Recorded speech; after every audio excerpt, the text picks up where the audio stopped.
Naka-open kami.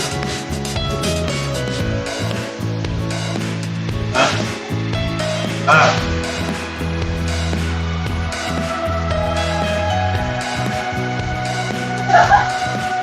Reading.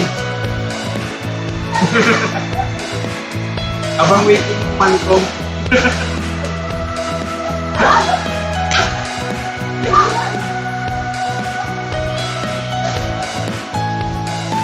Ya, Bapak.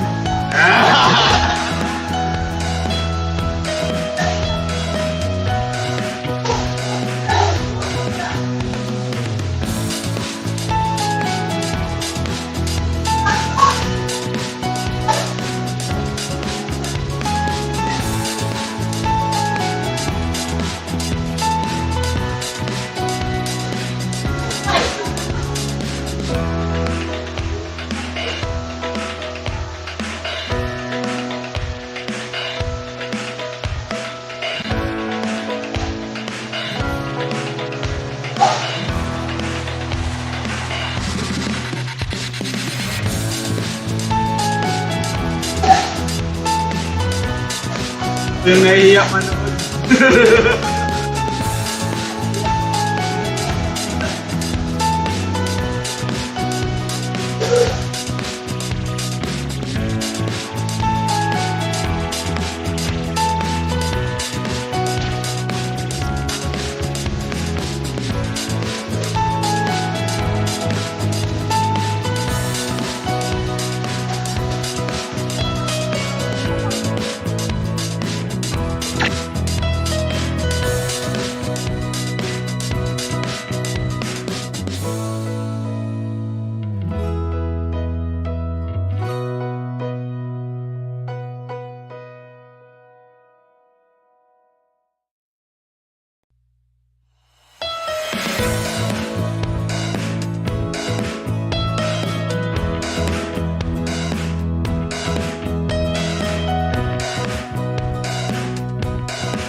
Yeah. That's part of once we are having an online or a webinar. At any rate, it's already 8:31 in the morning and we already have 510 participants inside the platform. To the consistently always maaasahan, amiable, and outstanding schools division superintendent, ang walang katulad nating superintendent, Sir Roger F. Capa, CESO 6, with our two incomparable and goal-driven ASDSS, Sir Arnaldo G. Ventura and Sir Rufino B. Foss. And to our two chiefs of the division, our CID chief, Ma'am Aurelia B. Marquez, our OIC chief, of the CID, Sir Pedro J. Dandal Jr., our SGOD OIC Chief, Sir Eric and Kilip, and the incontestably very supportive and compassionate EPSS, PSDSS, unit heads, the EPSAS, the school heads, dear teachers of the beautiful division of Palawan from north to south and islands, a very wonderful morning from SDO Palawan family. Another milestone, another year worthy to be remembered. Please lend us your ears as we have our Schools Division of Palawan Division Management Committee meeting. This is the last for school year for this year 2022 before we end this year. And of course, before we have this on this significant occasion, please consider our request to close your camera and microphone so that we won't encounter any disruptions. Every ceremony has to begin with gracious hospitality. So I'm referring to one of the pillars of this beloved division, no less than our OIC, Assistant Schools Division Superintendent, Sir Rufino B. Foss. Let's have a virtual round of applause.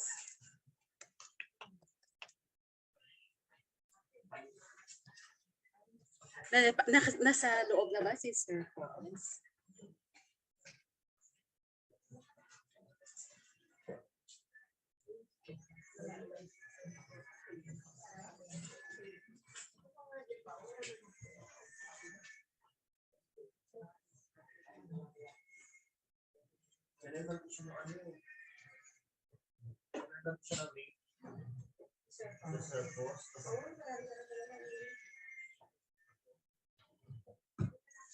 Wala? Si Ma'am na Macau. Kaya mo mag-ano?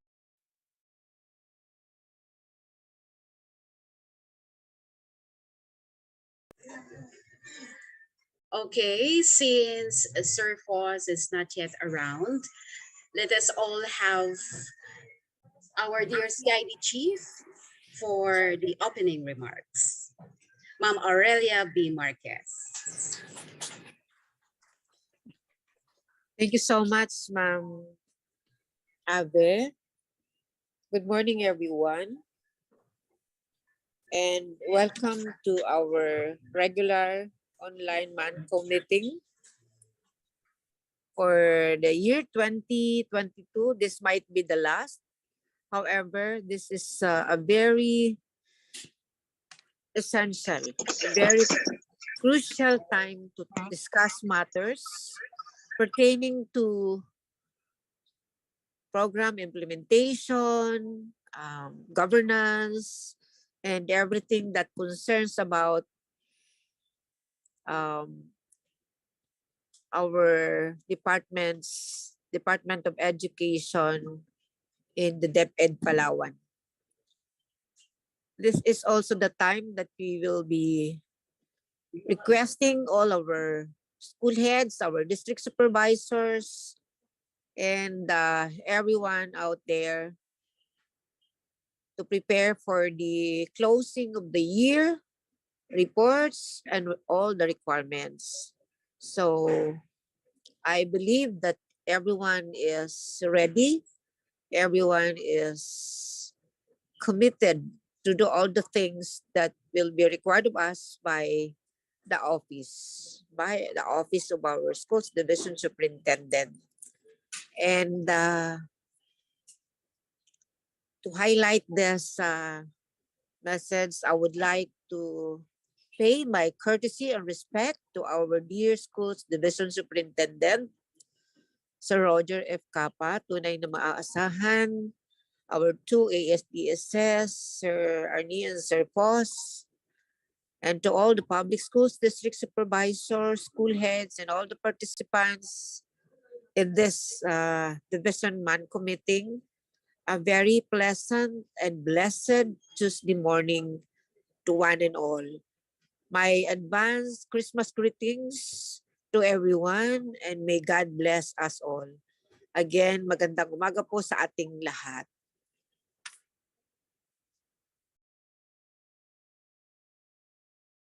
Thank you so much, Ma'am Aurelia B. Marquez, for the very warm opening remarks. And now let's proceed to the presentation of the participants.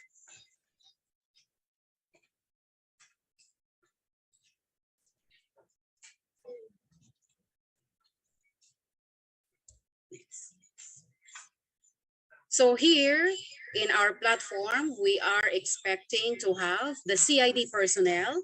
May we request all the CID personnel to open your cam and say hello to everyone.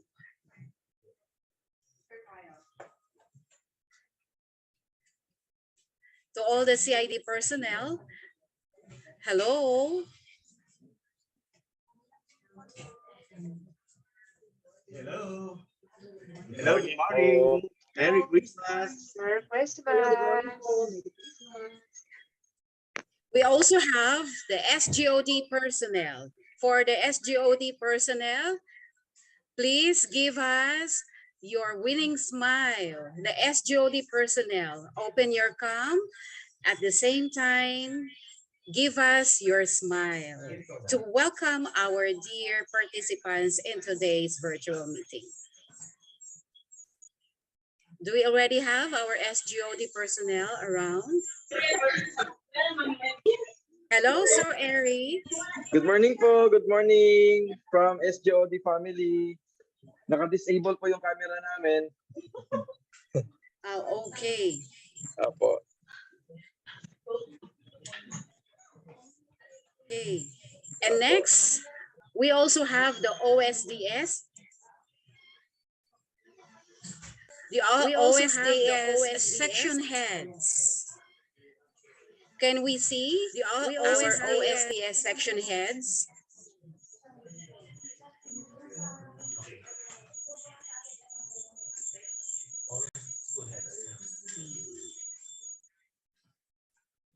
Then we also have our school heads from the different schools, north to south, and the different island districts.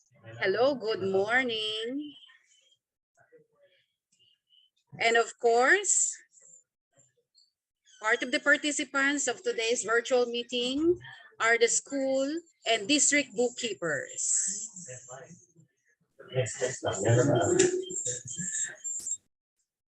So that's all. Oh, that's the participants in today's virtual meeting. Next slide. As we have our virtual meeting, we will be discussing updates, issues and concerns, and other matters. And so to start, of course, this virtual meeting wouldn't become a successful without us hearing the very inspiring message from our dear father, the father of the division of Palawan, none other than the very undeniably action man, Sir Roger F. Capa, Statistics Schools Division Superintendent. Magandang umaga po sa ating lahat, lalong-lalo na sa mga kasamahan ko sa Division Office, sa aking dalawang ASDS, kay Sir Arnie and Sir Foss, sa ating CID Chief, kay Ma'am Au, sa ating OIC Chief ng SGOD, kay Sir Eric, sa ating Administrative Officer, kay Ma'am Bingbong, sa lahat ng section heads, at syempre sa ating mga kasamahan sa field, ang ating mga school heads at ang mga district supervisor. Magandang umaga pong muli. This demand committee is called upon to present the updates, issues, and concerns discussed during our remand committee last December 9 to 10 in Puerto Galera, Oriental, Mindoro.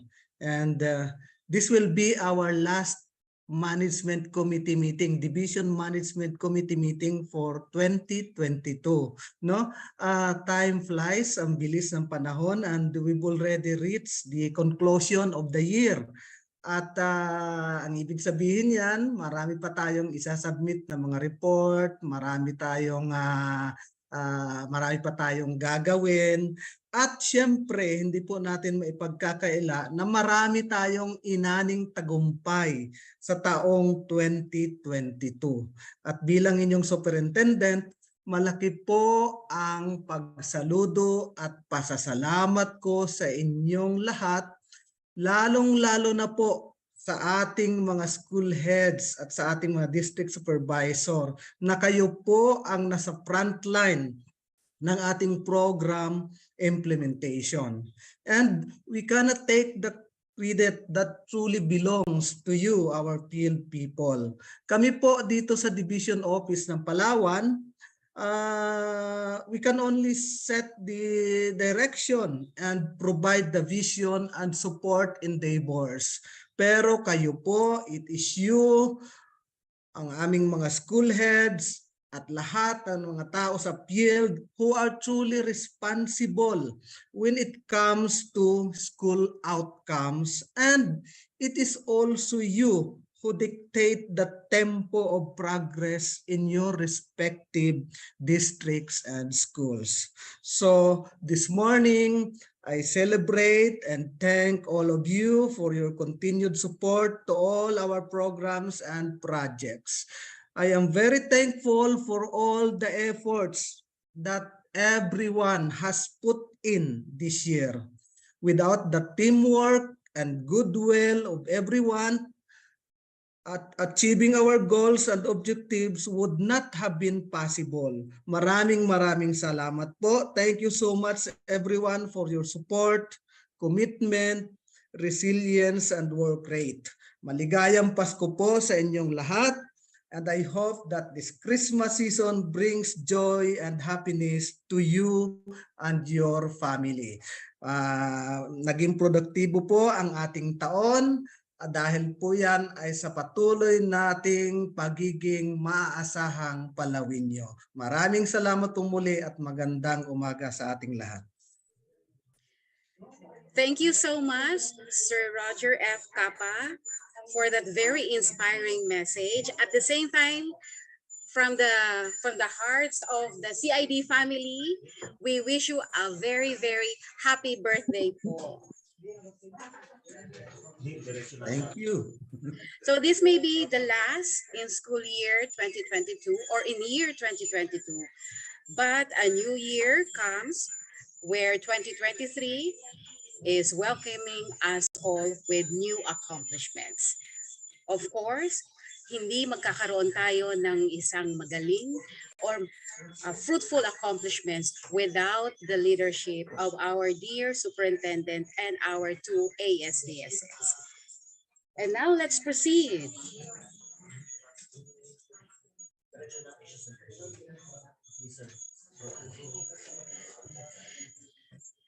Let's proceed to the issues and concerns. Considerably, the man of the hour, and of course, our dear Superintendent, Sir Roger F. Capa, for the Schools Division Superintendent Hour. Thank you, Ma'am Abby. Ah,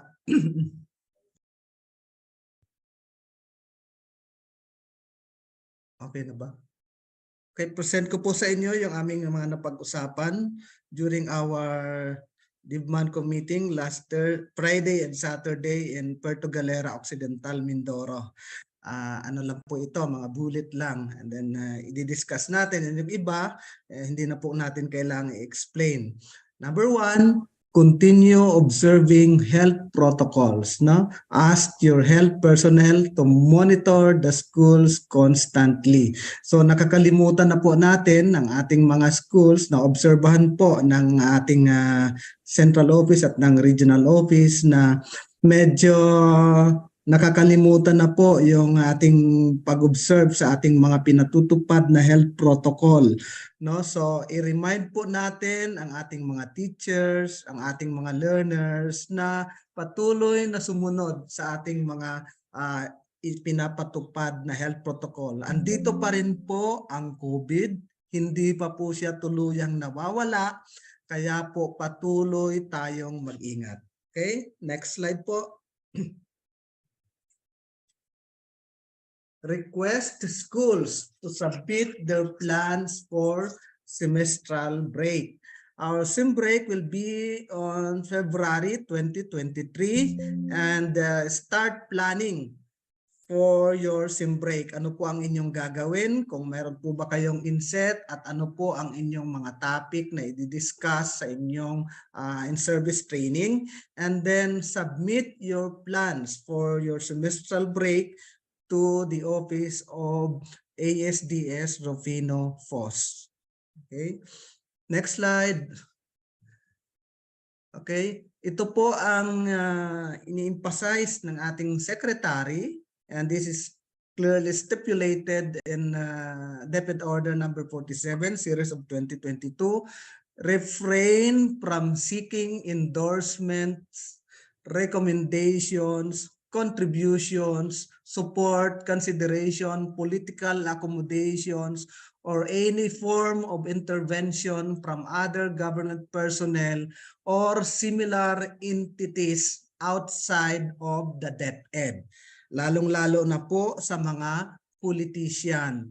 Bawal na po ang humingi ng mga endorsement sa ating mga politiko kung mag-a-apply ng trabaho, magsisik ng transfer at kung ano-ano pa bong pabor sa DepEd. Inabisuhan na po ni Secretary BP Sara ang at DILG, ang ating mga local government officials para po at binigyan ng copy ng DepEd order na ito. Ito po ang kagandahan sa ating secretary ngayon dahil sa kanyang political capital, kaya niyang gawin kaya niyang mag-issue ng mga ganitong DepEd order.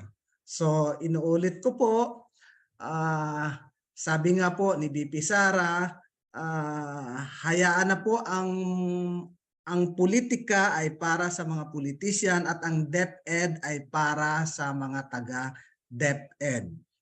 No, bawal din po manghingi ng mga contribution, humingi ng pabor sa mga politiko, maliban lamang po kung kasama ito sa programa ng mga proyekto na sa SEP, na pinunduhan ng SEF at yung mga sa brigada eskwela. Okay? Next slide po. Issued advisories on non-DepEd activities are not for automatic attendance and is not chargeable to MOOE. Ang DepEd Central po at maging ang DepEd Division of Palawan ay nag-i-issue po ng mga advisory kasi marami po nagpapadala sa Central Office at ganun din po sa atin na mga nag-i-invite ng mga seminar at kung ano-ano pa. Mga non-DepEd po ito, ay hindi po ibig sabihin nito ay a-attend agad kayo at i-charge sa MOOE, no? Advisory lamang po ito at kung a-attend kayo ay sarili pong gastusin. Okay? Next slide po. Intensify instructional supervision. Principal supervisors should have mastery of classroom supervision and classroom observation. Kailangan po talaga na na-master ninyo kung paano mag-observe at mag-supervise ng klase. Pag-aralan po natin ito talaga. And go to schools which are needing supervision. No, hindi po yung kung saan lang tayo komportable, doon tayo pupunta. Kung kailangan talaga ng school, kailangan ng mga teacher doon sa school, ng school head, ng technical assistants, yun po ang puntahan natin. Next slide. Intensify reading programs in schools. No, meron po tayo sa DepEd Palawan, yung nagbabasang Palawenyo. Ito po ang nakitang problema ngayon ng DepEd. Yung ang dami pong mga non-readers and slow readers dahil nga po 2 taon tayong distance learning. Sa bahay lang ang mga bata. And even before the pandemic, problema na po rin talaga ang pagbabasa ng ating mga mag-aaral. So, kailangan i-intensify po natin ito, bigyan natin ng pansin at implement talaga ng maayos at bigyang priority ang implementation ng reading program sa ating mga paaralan. Next slide. School heads should learn to follow protocols, channels in requesting for school-related needs. Do not write directly to CO and RO. Pass through the SDO first. Okay, liwanag naman po yan. Dahil kung magda-direct po kayo sa central office o sa regional office na hindi dumaan sa SDO, ibabalik din po yan dito sa amin. No? So matuto po tayong sumunod at alamin ang mga tamang protocols and channels in requesting for school-related needs. Halimbawa, magre-request ng classroom, magre-request ng items, magre-request ng kung ano-ano pa, dadaan po muna yan sa division office. Okay? Next slide. Concentrate on the academic performance of the learners. Develop and implement catch-up programs to address learning losses. Bawasan po muna yung mga ibang activity natin sa school, yung mga participation sa mga piyesta, yung mga participation sa activity ng hindi naman taga DepEd. Bawasan po yan, no? Ang polisiya po ngayon, wala pong disruption ng klase. Kaya nga po yung mga camp, yung mga in-encourage na gawin ng Saturday at Sunday. Yung iba pang mga activity natin na hindi naman makakapag-promote ng academic performance ng mga bata, wag po muna. No? Kailangan po muna magkaroon tayo ng catch-up program para po yung mga learning losses na nakuha natin during the pandemic, ma-address natin. Okay? Next slide. DepEd will not build classrooms in schools where ownership is questionable. Ito po ang gusto mangyari ni VP Sara. Bibigyan lang ng mga classroom ay yung walang question sa ownership. Kailangan merong ownership documents ang DepEd at masigit pa merong kung maaari merong title ang lupa na kinatitirikan o pagtitirikan ng ating mga pagtatayuan ng ating mga classroom. no? Hindi na po tayo magtatayo doon sa may mga pinag-aawayang lupa, may kaso. So ang payo po sa mga school heads, asikasuhin na po yung mga ownership documents, kung maaari ang titulo ng ating mga paaralan. Next slide. Revival of enhanced BEIES for easier access. Marami po ang natuwa dito dahil mas hindi komplikado itong enhanced BEIS kaysa yung sa ngayon na ginagamit. Okay? Next slide. Ito pa po ang ipapatupad na isa sa mga ipapatupad na reforma sa mga susunod na buwan. Digitization of Form 137 and School Form 10 to lessen the ancillary work of teachers. No? I-digitize na po ang Form 137 maging ang Form 10 para po mabawasan yung sobrang trabaho ng ating mga teacher. Next slide. Doble. Sunod pa po. Creation of additional non-teaching items. Yung mga magkakaroon po tayo ng additional na mga AOs, pati mga DRRM sa mga paaralan to relieve our teachers of their ancillary work so that they could just focus on teaching and learning. So asahan po ninyo na sa mga susunod na taon, magdadagdag ng mga items sa mga paaralan para po mabawasan yung trabaho ng ating mga guro at makapag-focus na lang sila sa pagtuturo. Ang gusto ni BP Sara, maging basic na lang, no? Teachers should teach and learners should learn. Ganun lang ka-basic ang gagawin natin sa DepEd. Ang mga guro ay magtuturo at ang mga mag-aaral ay matututo. Okay? Next slide. Ito na po. After a 3-year hiatus, the palarong pambansa is set to return in 2023. Pero nga po, dahil nga po walang disruption ng classes, ang palarong pambansa or ang ating mga sports activities ay hindi gaganapin ng isang linggo na tuloy-tuloy.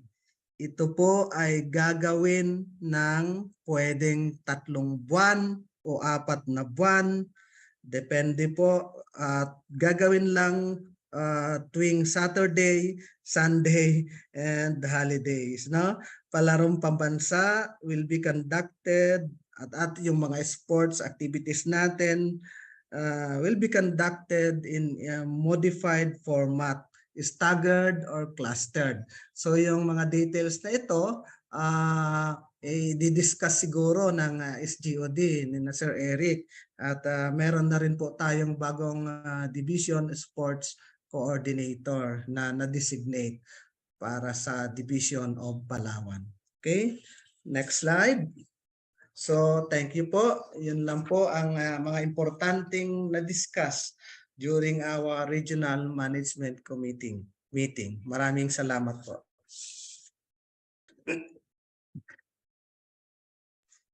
Thank you so much, Sir Roger F. Capa, for the updates during the management committee meeting that they have. Now let's proceed to the Assistant Schools Division Superintendent Hour. Let's begin with Sir Rufino B. Foss, our OIC, Assistant Schools Division Superintendent. Sir Foss.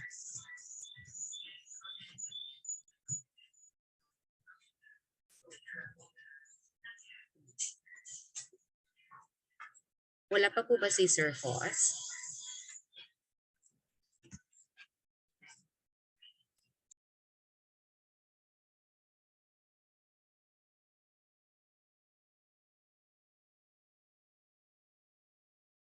Okay po. So, since wala pa po si Sir Foss, let's now proceed to the Assistant Schools Division Superintendent, our Sir Arnaldo G. Ventura, or OIC Assistant Schools Division Superintendent. Sir Arnie? Thank you very much, Ma'am Abby. Ayan, good morning everyone. Most special of course sa ating birthday boy. Happy birthday, sir. Sir Roger, happy birthday po advance. And of course sa ating po mga Thank you, thank kasamahan, you. po sa Division Office, we have Sir Fos, sa ating pong CID Chief, Ma'am Au, we will be missing you po. And sa ating po mga CID Dito lang yan. supervisors, PSDS, at kasama ko po sa SGOD headed by Sir Eric. Good morning, kina-accountant, AO, and lahat po ng mga section heads and school heads. Magandang umaga po. Okay, this morning po, I'm going to discuss some issues. Okay po. Kevin, pakisuyo. Okay, first issue is yung pong issue nating Division Memorandum Number 496, Series of 2022, dated December 12, 2022. Call for a search for outstanding teaching and non-teaching personnel of the Schools Division of Palawan for school year 2021-2022. Ito yung tinatawag nating ACES of DepEd Palawan. Accord for Consistent Exemplary Services for 2021-2022. Okay, ano yung different categories ng awards natin? Okay, number one, of course, search for the most outstanding teacher for both elementary and secondary level. Okay, ika-categorize po natin siya according to size, small, medium, and large school.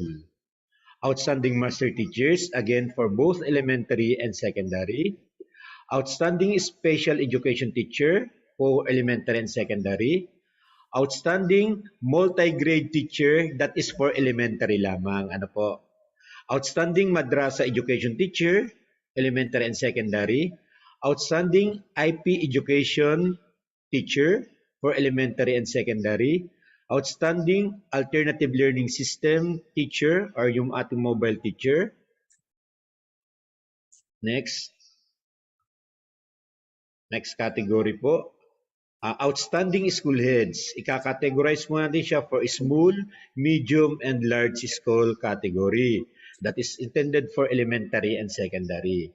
And for outstanding public schools district supervisors, outstanding education program supervisors, outstanding open high school program or ADM teacher, outstanding non-teaching personnel level 1, outstanding non-teaching personnel level 2. Okay, yan po ay both school-based and division-based personnel po. Outstanding researcher by team po ang gagawin natin sa outstanding researcher. Meron pong sa governance, sa curriculum instruction, and sa child protection. Okay, how about the submission of nominees? Each district or office should recommend one nominee for each of the categories. Nominee shall prepare one folder. One folder na lang po isasubmit sa division office containing all required and supporting documents and be properly endorsed to division office on or before January 31, 2023. Kaya medyo matagal pa po. One folder na lang po, unlike before, 3 folder ang sinasubmit. Pero this time po, one folder na lang. For special case, online submission shall be done. Okay. Pwede rin po kung di makapag-submit ng mga hard copy, pwede naman pong online submission. All required documents of the nominees shall be scanned and properly endorsed to the SDO through email hrds.palawan@deped.gov.ph. Okay. Yun po ang ating details on the submission of nominees for ACES. Okay, lahat po ng nanalo nung previous years, yung po mga champion natin o yung mga big winner, hindi na po sila qualified for that search. Ano po, para po mabigyan ng chance ang iba po nating mga nominees. Okay, details po noon ay makikita sa division memo na nirelease kahapon, including documents to be submitted, criteria ng lahat ng mga awards na paglalabanan. Pakibasa na lang po ng DepEd Division Memorandum 496 na ini-issue po natin kahapon. Another issue, pakibalik niya Kevin, ranking of head teacher 1 for secondary and head teacher 3 for elementary. Okay, we will be having a virtual interview on December 20, 2022 at 9 o'clock in the morning. Okay, memo shall be released within this week. Dinadraft na po yung memo para po sa interview. O, sino yung mga qualified applicants natin para po sa interview for head teacher 1 for secondary and head teacher 3 for elementary. Okay. Next. Number 3 issue is online submission of scanned IPCRF.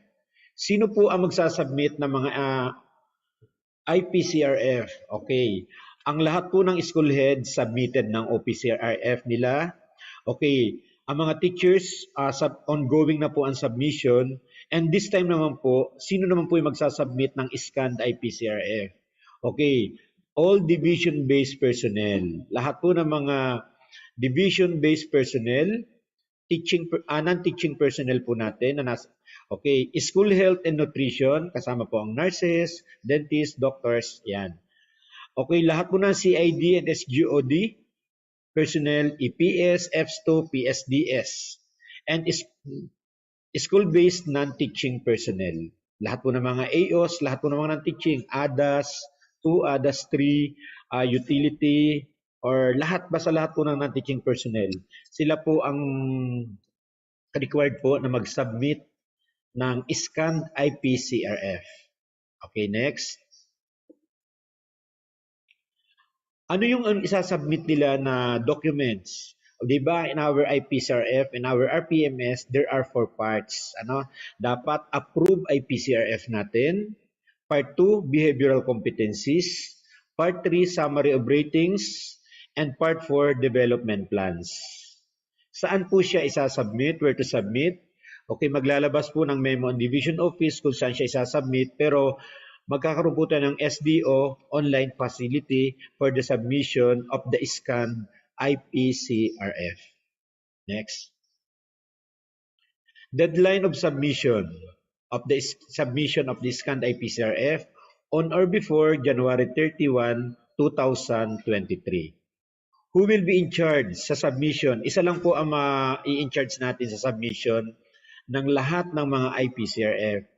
Okay, hindi ko pa po siya nakausap pero i-assign po natin siya sa ating AO2 kay Mr. RJ Macmac of the SGOD. Siya lang po ang tatanggap ng lahat ng mga submitted scanned IPCRF ng lahat ng mga non-teaching personnel throughout the Division of Palawan. Bakit ba kailangang i-submit ang IPCRF natin? Of course, number 1, performance rewarding natin for PBB, for promotion, and of course, for the upgrading of position. Kailangan po natin yung IPCRF. And the other one, okay, starting 2023, kasama na po siya sa monitoring and evaluation ng ating Division Education Development Plan. Kaya po lahat po ng IPCRF and OPCRF talaga po dapat submitted siya. Kaya starting 2022, okay, 2021, 2022, lahat po ng IPCRF ay i-check na po isa-isa kung totoo po at nakasubmit na po lahat. At dapat po ay complete parts ang isasubmit nating IPCRF. Okay, next slide. Ito po yung mga sinasabi ko kanina na part 1 ng ating IPCRF. Okay, this one. Dapat po accomplish ito, signed po narrator, signed narrator, and approved ng approving authority. Ito po yung part 1. Okay, dapat po next. Ito po yung sample ng part 2, the behavioral competencies. Competencies. May kanya-kanya po tayong competencies. Pag non-teaching, iba po ang competencies, pero meron tayong core behavioral competencies, meron pong core skills, and leadership competencies. Depende po sa position. Yun po ay naka-attach sa inyong IPCRF. That is for part 2. Sample lang po yan. Next, Kebs. Yan. Part 2 pa rin. Next. And for part 3, summary of ratings. And for part 4, development plans. Huwag niyo pong kalilimutan yung signature ng employees and name of superior. Ayan po. And for the development plan, dapat po accomplish itong lahat ng column na ito. Strengths, development needs, action plan, timeline, and resources needed. And should be signed, of course, by the rater and the ratee. Yan din po magiging basis kasi ng Schools Division Office para po sa crafting ng development plan ng Schools Division of Palawan. Okay, next slide. For other issues, okay, advance information po sa lahat ng mga school heads. We will be crafting, again, a 3-year school improvement plan. Mag-start po tayo ng January. Ang details po nito ay i-discuss natin siguro by January or a separate online meeting natin. Kasi po, nire-require na po tayo mag-craft na uli ng panibagong school improvement plan to be implemented from 2023 to 2025. Okay, next. Congratulations po sa SGOD, HRDS. Okay, headed by Sir Eric. Kay Ma'am, kay Head, of course, pamagitan po ni Ma'am Marlene Kilip. Kasi po ang Schools Division of Palawan, tayo po ay first sa submission ng 6-year HRD program development plan na NEAP compliant po siya. Ano po? Based on NEAP standard. Congratulations po SGOD, particularly Ma'am Marlene, kasi tayo po ang first sa submission po ng 6-year HRD program development plan. Okay, other issues po na hindi ko lang po nailagay dyan. I-remind po ang lahat na pakisuyo po ng submission. Nung yung report ni Sir Sian, yun pong sa submission ng inventory of tools and equipment for TLE, more than 200 schools pa po ang hindi nakasubmit. Secondary po ito. Pakisuyo po kasi kailangan na po ng regional office. Tools and equipment ng TLE and tools and equipment ng science and technology. Pakisuyo po, na-release na po yung link for submission. Required na po yun or talagang urgent na po sa regional office. Okay, next po, regarding po sa ating mga NPES passer or mga principalship exam passer natin, ongoing na po ang processing ng kanilang appointment. Okay, doon po sa hindi pa nakakasubmit, suyo na po ng inyong mga documents para po ma-process na ang inyong appointment. And another po is yung sa sinabi ni Sir Kapa po kanina regarding po sa strengthening ng class supervision. Ang details po nito ay i-discuss po ng ating mga CID people headed by Ma'am Au and Sir Dandal. Okay, kasi po ongoing po ang planning namin kung paano po ma-strengthen ang implementation ng class supervision po sa Interdivision of Palawan. Kasi po ito po ay isa sa binigyan ng emphasis during our regional MANCO meeting na ginanap sa Puerto Galera. Okay, another thing po ay regarding po, update lang po ha, sa transfer of excess teachers. Ongoing po ang preparation ng SO, nakakare po ito sa ating pong AO 5, Ma'am Sampayan. Ongoing po kasi ang pag-check, pag-validate sa link kung kailangan po bang i-transfer ang ating mga excess teachers sa mga schools na nakaka-experience ng shortage. Okay, para po hindi maapektuhan ang ating second grading, tatapusin lang po muna ang second grading para tapos na po ang submission ng grades. Wala pong klaseng maabala at wala pong mga other issues na ma-encounter po yung school na iiwanan. Kaya po after second grading po ang issuance po ng ating mga SO. Pero ongoing na po ang preparation ng kanilang mga SO. Okay. And yun lamang po ang concern ng aming office. Okay, thank you very much po. God bless you all.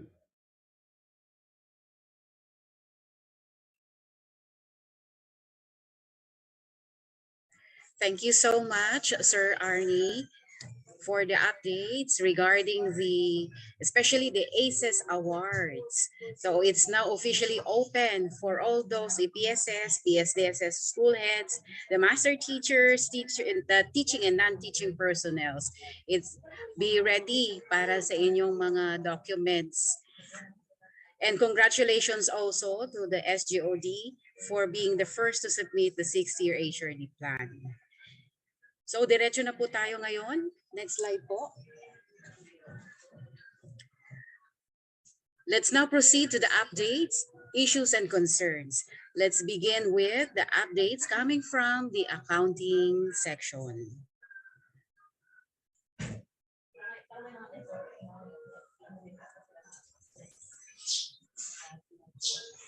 Hello po, good morning. Hello, good morning, Ma'am po. Chi.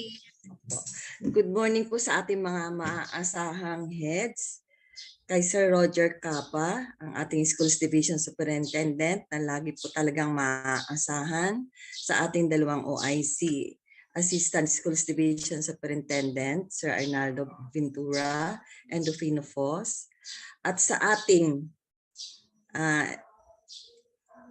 SGOD OIC Chief, Sir Eric, na tandem din po ng ating sa finance dahil po sa nakakonect po kami sa SBM at sa ating CID Chief kay Ma'am Aurelia Marquez at sa lahat po magandang umaga sa inyong lahat.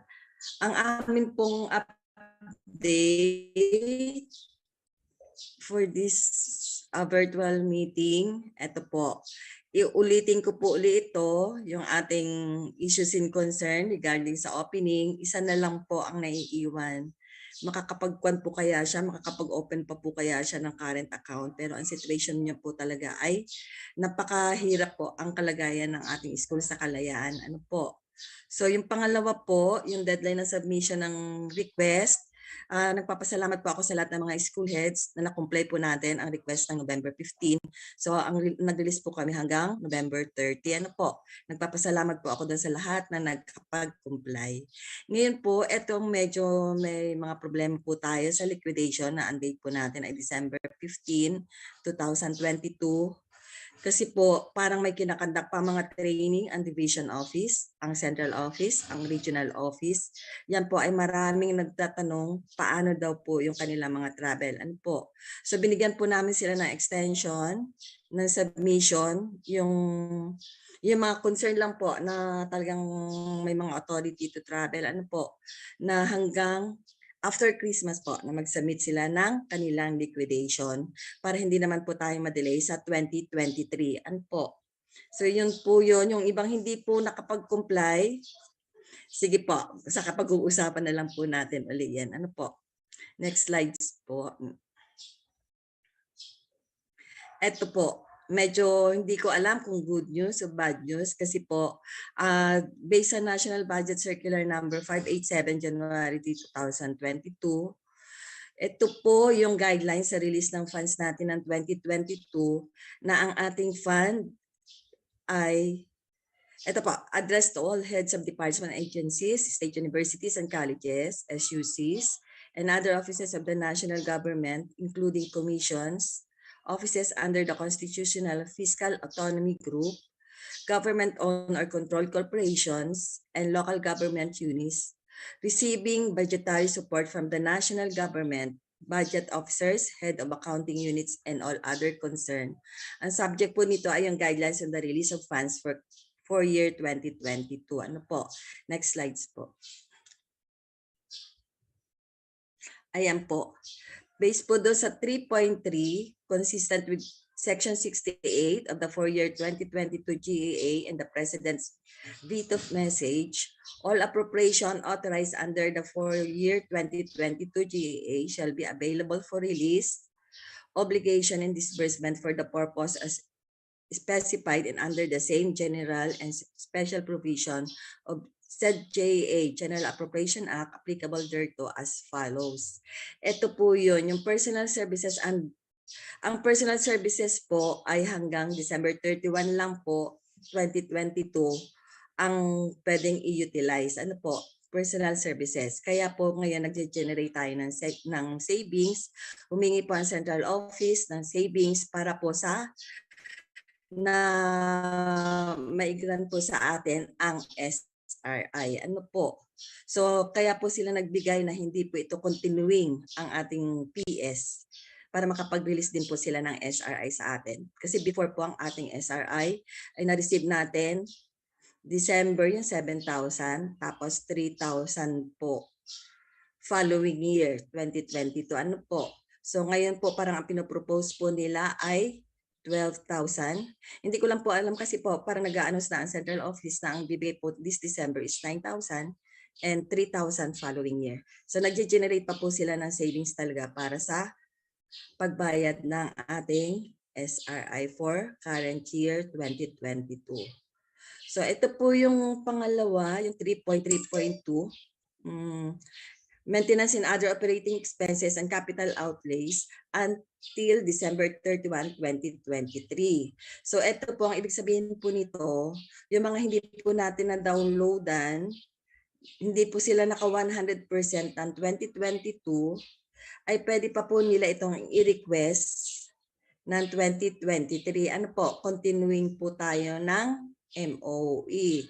Kaya lang po dito, dapat po, naka-program po ito. Kaya lang kanina, nakuha ko sa discussion ni Sir Arnie, na yung ating SIP po pala ay magka-crafting tayo ng SIP for 2023 January na. Pero ang ating downloading ay mag-i-start na po ng January. So medyo delay na naman po. Ano, magko-conflict po tayo sa physical and financial. Ano po? Kasi ang physical po yung ating plan, pero yung financial po ay mas nauuna, parang baligtad lagi. Ano po, parang laging nauuna po ang financial kaysa doon sa physical. So hindi po natin alam, siguro po, alam na rin po natin kung paano tayo mag-project ng ating SIP, kung ano po yung ating mga programs na hindi po na ipa-implement o paano po natin ikakrap yung ating SIP at yung ating work and financial plan. Ano po, yung dati po natin ay yung annual ano po yun? AIP natin, implementation program. Yun po yun. So magko-complete po talaga lagi. Ano po? So ako naman po, magagaling naman tayo dyan eh. Pagdating sa kapirahan at sa physical. Madali lang naman po natin ipagtama at the end. Ano po? Next po. Ayan po uli. Inulit ko po uli yan. Yung interest income, wala po tayong problema dyan. Dito po tayo magkakaroon ng problema sa unexpended cash advance. Ano po? Kasi ito po yung bibigyan po natin ng advice sa bangko. So niremind ko na rin po kayo dito kung bakit ko po kayo laging niremind dito kasi kailangan po tayo magbigay ng advice sa bangko. Baka po may mga na-issuehan tayong cheque na hindi pa nai-encash ni supplier sa bangko. Baka po mai-transfer din ng bangko sa Bureau of Treasury. Ano po? Next po.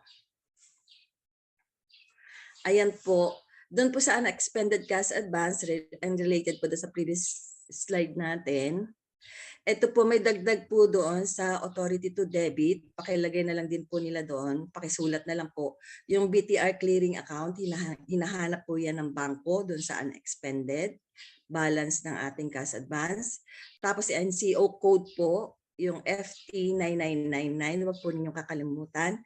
Tapos yung UWAX code po, yan po ay may mga naka-assign sa mga secondary school. Doon po sa NEP na binigay ko sa inyo, may mga naka-assign po yan ng mga code. Ang elementary po ay pare-pareho po sila. Ang kanilang code po ay 07001, 081, 7004. Pag elementary po, pare-pareho lahat. Sa secondary po ay iba-iba po yung kanilang code. Ano po, mag-base na lang po doon sa NEP na binigay ko sa na isinare ko po sa inyo yung 2023 budget po natin. Ano po? And wag din pong kalimutan yung Merchant BTR Regular Fund. Ano po? Lagi po dapat nakalagay po yung Merchant Bureau of Treasury Regular Fund para po doon po mai-transfer ng Land Bank. Hindi po siya maliligaw kasi may mga code po ang BTR. Baka sa iba po mai-transfer ng Land Bank. Ano po? So ingat po tayo sa mga numbers. Kasi po may experience po kami sa mga payroll natin. Nagbabalik-baligtad ang number so napupunta na po sa ibang tao. Ano po? So ganito rin po yung BTR. Dapat po talagang ingat po tayo sa number para talagang yun po ang mapapasukan ng ating mga kaperahan. Ano po? Next po. Wala na po. Wala na po. Okay, thank you po. Meron lang po akong additional. Kasi marami pong nagtatanong regarding dun po sa payslip natin, dun po sa mga nakakuha na po ng payslip natin, na mayroon pong Medicare arrears po na nakasulat. Ano po? Yun po yung, kasi yung ating PhilHealth po ay nag-increase. So napansin po ninyo yung mga previous payslip po natin, pare-pareho po. Ano po? So nung kinumpute po yun, from January to December, yung mga adjustment po doon, so iyon na po ang lumalabas ngayon sa ating payslip na may arrears po tayo sa Medicare. Ano po, lahat po yan tayo ay meron. Mapapansin po ninyo, medyo malaki-laki nga po yung pagbawas sa atin ngayon. And also, yung withholding tax po natin. Yun po ang medyo parang wala na tayong susweldohin hanggang December. Na po, wini-wait na lang po namin yung December para ma-release na rin po sa inyo yung December salary. Tapos yung SRI, yung PEI po, okay na rin po yung payroll nun. For signing na lang, so nag-aantay na lang din po tayo ng date. So hindi naman po tayo siguro madidelay din ng mga pag-release ng mga benefits ng mga teacher. Yun lang po. Maraming salamat and Merry Christmas po. Thank you so much, Ma'am Cheat, for the updates regarding the accounting issues. So, further reminder po doon sa last school to open the bank account. At the same time, yung unexpected cash advances. Hoping na sana na screenshot ninyo para guided kayo accordingly. Diretso na po tayo ngayon sa the next updates, issues, and concerns for budget. May we call in Ma'am Luz for the updates, issues, and concerns.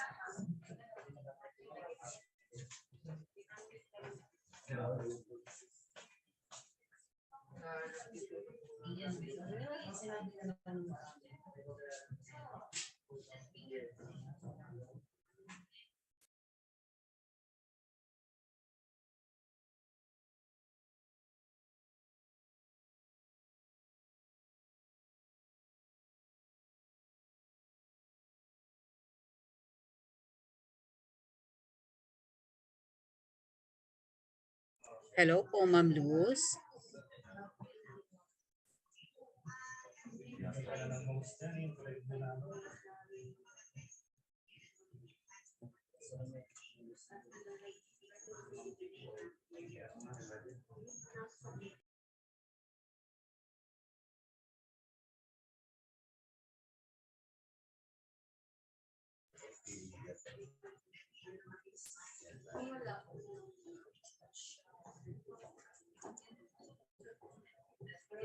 Okay. Kung wala pa po sa platform, si Ma'am Luz, proceed muna po tayo sa accounting section. Sa admin section, I should say. Proceed muna po tayo sa admin section. Medyo nagkakaroon po tayo ng slight internet connectivity issues. Nahihirapan pumasok si Ma'am Budget, si Ma'am Luz. How about sa admin section po natin? Ready na po ba yung admin section natin? Bukas pa kasi galing, sir.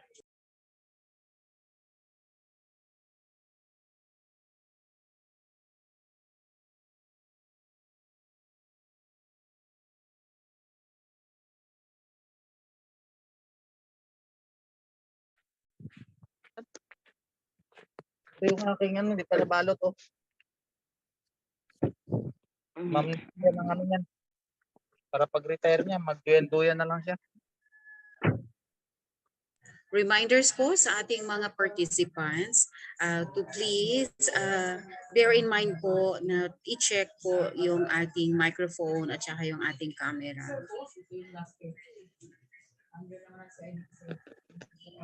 May we request the budget section? Ma'am Luz, nakapasok na po ba ang budget? Budget section.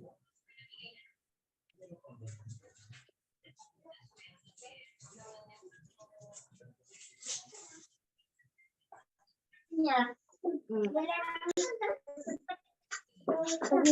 kayo nakalin niya, alin niya, yun po.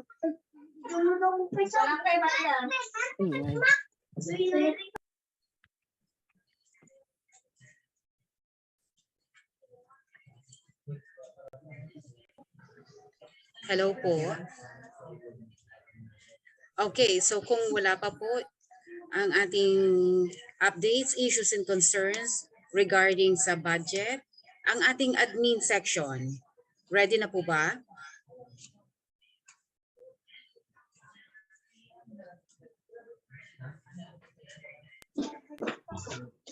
Hello, Ma'am Abby. Yes Ma'am Abby, po. wala pong update sa admin section. Okay. Kasi po wala si AO. Pero na-discuss ko naman yung ilang Ano ibig concern sabihin ng yan? admin. Thank you. Pag-mute, pag-unit mo ano yan. So far po, we don't have any updates as to admin section right now. And personnel. Regarding po sa personnel, let's proceed to the personnel section. The same din. Na-discuss ko na, Ma'am Abby. Okay. So diretso na po tayo to the next updates. Thank you very much, Sir Arnie. Let's proceed now to the School Governance and Operations Division. Thank you so much, Ma'am Abby. I will share my screen first.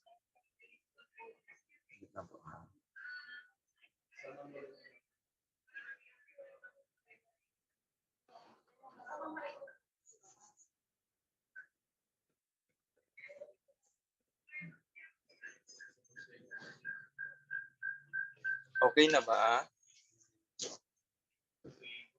Ma'am Abby, okay na ba? Visible na po, sir. Okay, thank you. Sa atin pong mga maaasahang leaders ng Schools Division of Palawan, sa pangunguna po ng ating ginagalang at mahal na Schools Division Superintendent, Sir Roger F. Capa. Advance happy birthday, sir. Sa atin pong OIC ASDS, Sir Arnie. Good morning, Sir Arnie. Sir Pines, good morning po. At of course, sa atin pong CID Chief, Ma'am Au Marquez. Sa lahat po ng mga section heads na nandito, all education program supervisors, public schools district supervisors, all division personnel na naka-join po sa atin pong MANCO meeting, all participants, magandang umaga po at advance Merry Christmas po sa inyong lahat. So, allow me to present the issues and concerns of the School Governance and Operations Division. Unahin po natin ang issues and concerns ng Human Resource Development section. First is yung exit program for retirees. Ito po ay ikakandak o gagawin in 2 batches. Ang first batch is December 19, 2022. At ang second batch is December 20, 2022. Ang venue is A&A Plaza Hotel. Magsisimula po yung activity ng 8 o'clock in the morning. So, nag-issue po ang ating pong superintendent ng Division Memorandum 464 Series 2022 patungkol po dito sa gagawing activity na exit program for retirees. Sino po ba ang participants for this? Ang participants po natin dito ay of course yung mga planning to retire for the next 1 to 2 years. Or kahit na wala na pong 1 year, pag hindi pa po nakapag-attend ng exit program, ay iniimbitahan pa rin po na umattend for this activity. Ito po ay it is a live-out activity. Maka po, kasi siyempre kadalasan sa mga activity natin is live-in. Ito po ay live-out dahil po sa medyo limited fund po natin, kaya po it is a live-out activity. But meron pong provision of meals, lunch, and snacks, 2 snacks. Okay po. Sino po ba yung mga invited speakers for this activity? So, mayroon pong invited speakers from GSIS, Pag-ibig, PhilHealth, Admin Section, at yung iba pa pong mga retired natin pong mga officers or personnel ay meron din pong mag-share ng kanilang mga experiences sa atin pong mga participants. So all participants in the issued division memorandum are expected to attend as per schedule. Those who are not on the list and will be retired soon can also attend. Of course, please communicate through Senior Education Program Specialist of Human Resource Development Section, Ma'am Marlene M. Kilip. Para po, kung wala po kayo sa list, ay just communicate po sa kanya para po maisama po kayo. So, ulitin ko po, ang first batch is December 19, 2022, and second batch is December 20, 2022. So, yan lang po ang issues and concerns ng Human Resource Development Section dahil po yung iba po kanina ay na-discuss na po ni Sir Arnie. Proceed po tayo sa issues and concerns ng Social Mobilization and Networking Section. Sa pangunguna po ng ating pong Senior Education Program Specialist, Ma'am Maylin M. Dilig. First is announcing the Brigada Eskwela 2022 Best Implementing School Award. The deadline for submission, it is an extended deadline of submission sa district level is on December 15, 2022, and at this division level, December 21, 2022. Only winning schools in the districts are required to submit entries to the division.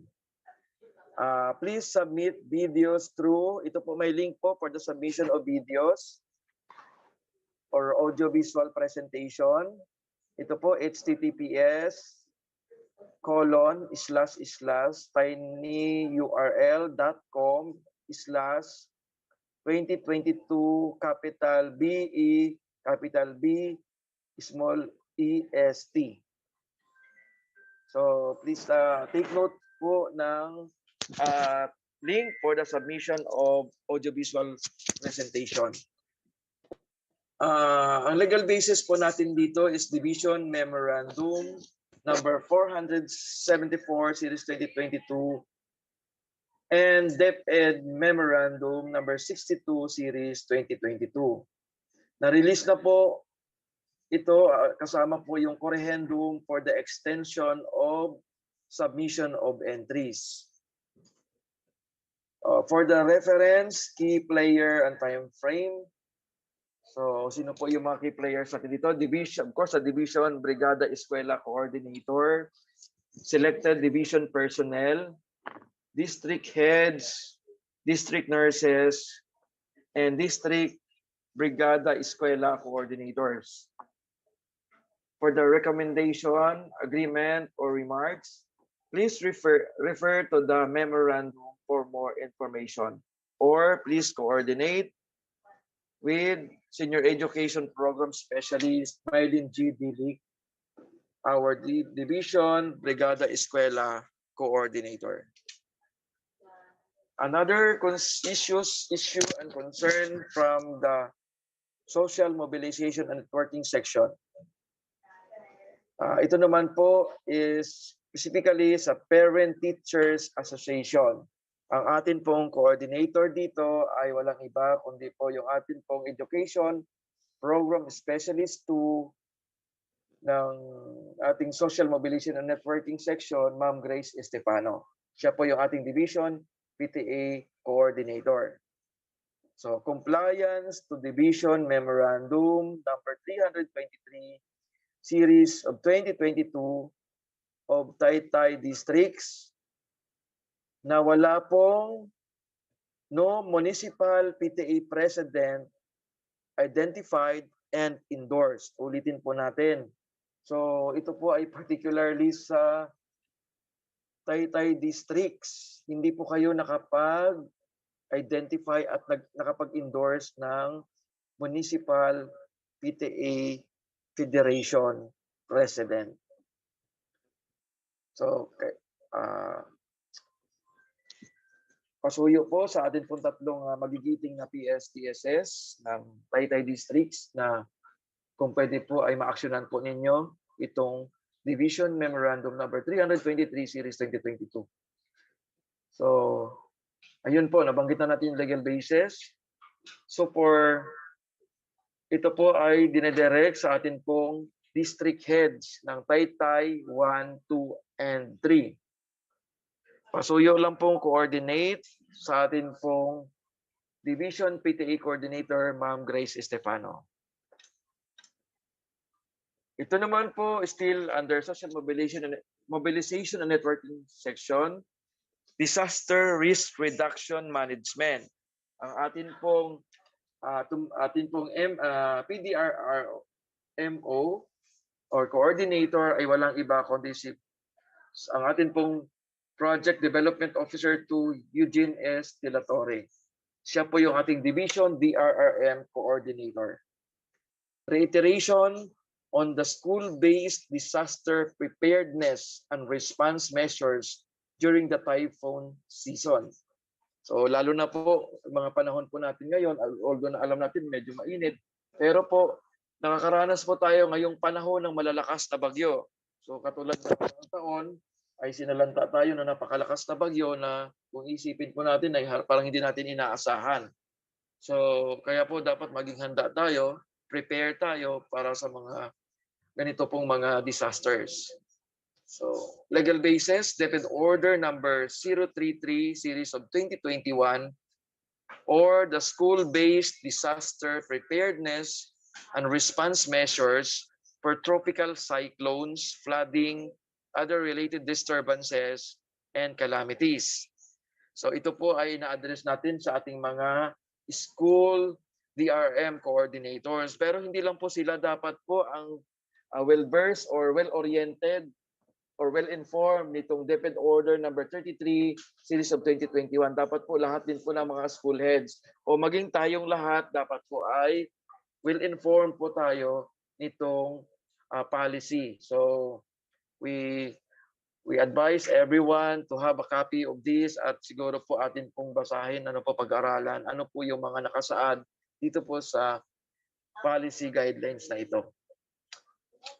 So please coordinate with our PDO2 Eugene S. De La Torre, our Division DRM Coordinator for Technical Assistance. Yun lang po ang concerns ng atin pong Social Mobilization and Networking Section. Ngayon naman po, dako po tayo sa issues and concerns ng School Management, Monitoring and Evaluation Section na kung saan ito po ay pinamumunuan ng atin pong Senior Education Program Specialist, Ma'am Daisy Ann P. Atrero. Okay, for the issues and concerns, una, naming and renaming of schools. Number 1, renaming of Andres Soriano Memorial Elementary School to Andres Soriano Central School. Number 2, renaming of schools bearing the name Memorial. And number 3, for the school heads to quality assure existing names. Ano po yung legal basis natin patungkol dito? DepEd Order number 40 series of 2014. Ito po ay patungkol sa lahat ng mga concerned school heads na may ganitong concerns. Ano po? Na halimbawa po yung mayroong memorial yung inyong mga name ng school o gusto niyo pong ipa-rename yung mga school. So ito po yung basis natin, legal basis. DepEd Order number 40 series 2014. So for the requirements, please prepare these basic requirements such as number 1, Sangguniang Bayan Resolution. Kailangan po nating mag-secure ng Sangguniang Bayan Resolution. Pangalawa, Local School Board or the LSB Resolution. And number 3, Deed of Donation if to be renamed after the donor was passed away. Okay po, maliwanag po ano po? Na kailangan po ng deed of donation kapag ipapangalan sa donor na namatay na. Hindi po yata siya pwedeng ipangalan kapag buhay pa po yung donor. Okay po. So tandaan po natin, ano po yung basis, legal basis for this or reference natin, DepEd Order number 40, Series 2014. Okay. Another concern, establishment or opening of new school or additional grade level offering. Okay, ito po ay ang concern, ang key players are the PS-DSS. Reminder po pala ito sa ating sa some of our PS-DSS. Ano po? Ulitin ko po, reminders sa ating pong mga magigiting na mga PS-DSS. Please adhere to protocols. Make sure that the school's division superintendent is formally informed and has given the go signal to initiate opening of school or conduct of classes. Ang ating superintendent lang po ang may authority para po magbigay ng go signal or permission para po dito.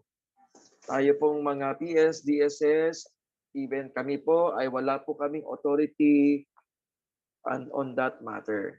So, ulitin po natin, please adhere to protocols. Yun lang po yung tatlong issues and concerns sa atin pong school management, monitoring, and evaluation section. Ngayon naman po ay dadako tayo sa issues and concerns sa ating pong planning and research section na pinamumunuan po ng ating pong Senior Education Program Specialist ni Nito J. Basaya. Kasama niya po ang ating pong Planning Officer 3, Sir Vincent Santi J. Araneta. Ito po yung issues and concerns under ng Planning and Research section. Schools that are newly established, converted, renamed, and with added senior high school offerings shall be registered in the LIS and EBIS on the school year of effectivity of approval. Ano po yung legal basis? DepEd Order number 27, Series 2019, and DepEd Order number 40, Series 2014, who are the key players. All public and private schools and universities. So lahat po ng public schools, private schools, and universities ay concerned po dito. Ano po? Kailangan nilang mag-adhere kapag sila po ay nag-offer ng basic education. Schools must check the school year of effectivity of approval before following up for LIS and EBIS registration. For technical assistance po, wag po kayong mag-atubiling, mag-communicate sa atin pong mga magigiting na taga-planning and research section, Sir Tong, Sir Vince, kay Sir RJ, at sa kay Ma'am Jem. Apat po sila ang pwede po nating kontakin para dito. Reopening or beginning of school year 2022-2023, enrollment in the Learner Information System until January 10, 2023. Legal basis natin, Division Memorandum number 471, Series 2022. At meron pong DepEd advisory na inilabas dito. Key players or time frame, all public schools, private schools, and universities. Sila rin po yung concerns dito. For recommendation, agreement, and remarks, all schools must enroll all learners in the Learners Information System or LIS. All pending enrollment at the division level should have been processed, and all pending transfers should have been taken appropriate action. So ito po ay Reminder po sa lahat ng ating mga public schools, private schools, and universities. So, ulitin po natin, ang opening ay until January ng system ng LIS is until January 10, 2023. Okay, another issues and concerns. Deployment of online technical support facilities and other instructions, learner information system utilization. Legal basis, division, memorandum number 433, series 2022. This is key players, all public schools, private schools, and universities. For recommendation agreement or remarks, all schools must enroll all learners. Parang nabanggit na ito kanina, Sir Vince. Parehas. In the LIS. All pending enrollment at the division level should have been processed. All pending transfers should have been taken appropriate action. Next, user account management assistance link. Version 2.0. Then update contact information in the EBIS through ebis.deped.gov.ph. Legal basis, division memorandum number 431, series 2022, addressed to all public schools, private schools, and universities. For recommendation agreement or remarks, all school heads must request for update of assignment in LIS and EBIS if necessary. A school head must have no school personnel role in LIS in order to be assigned in the EBIS. Ulitin ko po, naka-highlight po ito. Ano po? School head must have no school personnel role in LIS in order to be assigned in the EBIS. Medyo marami rin po yung issues and concerns sa ating planning and research section ngayon. Another po, request facility for learner information system or LIS. Issues to be escalated to central office. Version 2.0, RCO 2.0. So yung atin pong link for this is http://depedpalawan.com.ph/RCO. Yan po yung ating link. Legal basis, division memorandum number 431, series 2022. Addressed to all public schools, private schools, and universities. For recommendation, agreement, or remarks, pending change request or system issues that need to be escalated to the DepEd Central Office shall be processed through the facility in transition from the RCO version 1.0 to RCO version 2.0. All requests submitted in the previous version of the facility that are yet to be resolved are required to be resubmitted in this facility using new request forms. Ang advice lang po natin para hindi po tayo mahirapan sa pag-comply ay dapat po magkaroon tayo ng kopya ng Division Memorandum number 431, series 2022.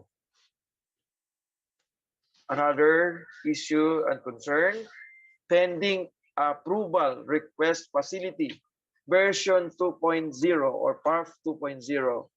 Same pa rin po yung atin pong link. Ano po? Same pa rin po yung legal basis natin. Division Memorandum number 431, series 2022. Addressed to all public schools, private schools, and universities. All pending enrollment at the division level should have been processed. Updated list of schools with number of pending enrollment is posted on the facility. Ito po yung schools natin. The following are the 20 schools with more than 40 pending enrollment as of December 12, kahapon po ito, 2022, at 8 8:30 a.m. So ulitin ko po, the following are the 20 schools with more than 40 pending enrollment as of December 12, 2022, 8:30 a.m. Number 1, Loyola College of Colyon. Mayroong 183 pending enrollment. So please take note and pasuyo din po sa atin pong mga ESDSS, to inform, kasi alam ko po na hindi po kasama dito sa ating man committee yung atin pong mga private schools. Anyway, andito naman po ang atin pong focal person ng private schools, si Ma'am Daisy ay naka-hook in naman sa atin pong meeting. So maipaparating din po also with the concerned PSDSS. Tuban National High School, 132 pending. So Sir Madalogdog. Brooks Point National High School, Brooks Point National High School, 110. So Sir Darwin Omar. Okay po. Salvacion National High School, 107. Pulot National High School, 95. Quezon National High School, 81. Batarasan National High School, 80. Rojas National Comprehensive High School, 80. El Nido National High School, 79. Central Taytay Senior High School, 76. Anong conception to, Sir Beans? Kasi maraming conception. Concepcion National High School, 67. So inaalam pa po ni Sir Vince kung anong Concepcion National High School ito. Inilio Taha National High School, 67. Cuyo National High School, 66. Aborlan National High School, 57. Josepe Rizal National High School, 55. Isaob National High School, 46. Barutuan National High School, 46. Doris E. Martinez National High School, 45. San Brendan College Incorporated, 45. Dumaran National High School, 41. So yun po yung 20 schools. Okay. So ayun po, concerned PSTSS and school heads, pasuyo po, take na appropriate action dito sa ating mga more than 40 pending enrollment as of yesterday. So ito daw po yung conception natin is Busuanga District, yung Concepcion National High School. Schools are advised to process their pending enrollment through the PERF as instructed in Division Memorandum number 431, Series 2022. List of schools with pending enrollment are posted at the PAR facility and at the link, ito po ang link, links.depedpalawan.com.ph/lis-pending/. Processing of pending enrollment shall be until January 10, 2023 only. So pasuyo po, paki-actionan na po ito. Huwag nyo na pong paabutin ng January 10, 2023 dahil magsasara na po yung facility. Okay, yun na po yung mga issues and concerns ng Planning and Research section. Dako naman po tayo sa issues and concerns ng School Health and Nutrition section. Sa pangunguna po ng atin pong Medical Officer 3, Dr. Lois Tablason Clavisillas. Okay. First is the school-based feeding program, milk feeding. Improve packaging materials of delivered sterilized milk pouches. So hintayin po natin yung i-deliver na mga milk components natin. Yan po ay nakalagay na in an improved packaging materials. So doon po sa mga naka-experience na yung mga recipient na schools natin on sterilized milk, so hintay-hintayin po ninyo, papalitan po yon ng sterilized milk na nasa improved packaging material na po. Legal basis natin dito, DepEd Order number 31, series 2021, operational guidelines on the implementation of school-based feeding program. Okay, key players, school health and nutrition section personnel, school feeding coordinators. Ito po yung recommendation or remarks. On hold po ang distribution ng sterilized milk. Ano po? On hold. So kung may natitira po sa inyong sterilized milk dyan na nasa pouch, wag na po ninyong ipainom sa inyong mga recipient learners. At wag na rin natitikman ng mga teachers bago nila ipainom. Ano po? So, hintayin po na makapag-deliver, at ma-resume ang milk feeding na nasa can na po. In can na po ito starting 3rd week of January 2023. Ito po ay para lang sa sterilized milk po ha. Yung may SBFP na yung milk ay powdered milk, wala po tayong problema doon. Tuloy-tuloy po yon. Next, for school canteen operation, standardized canteen operation guidelines and setup. Legal basis, Regional Memorandum number 98, series 2022, and interim guidelines for school canteen operation for school year 2022-2023. Key players, school health and nutrition section personnel, school canteen managers. Okay, conduct benchmarking. Ito po yung recommendation or remarks. Conduct benchmarking of school canteens best practices. Kung sa palagay nyo po ay hindi po talaga kumbaga nag-ooperate ng maayos o well-managed yung school canteen at wala kayong idea to do that, you may conduct benchmarking activity doon po sa mga schools na mayroong best practices. Of course, yung nag-adhere sa standardized canteen operation guidelines and setup.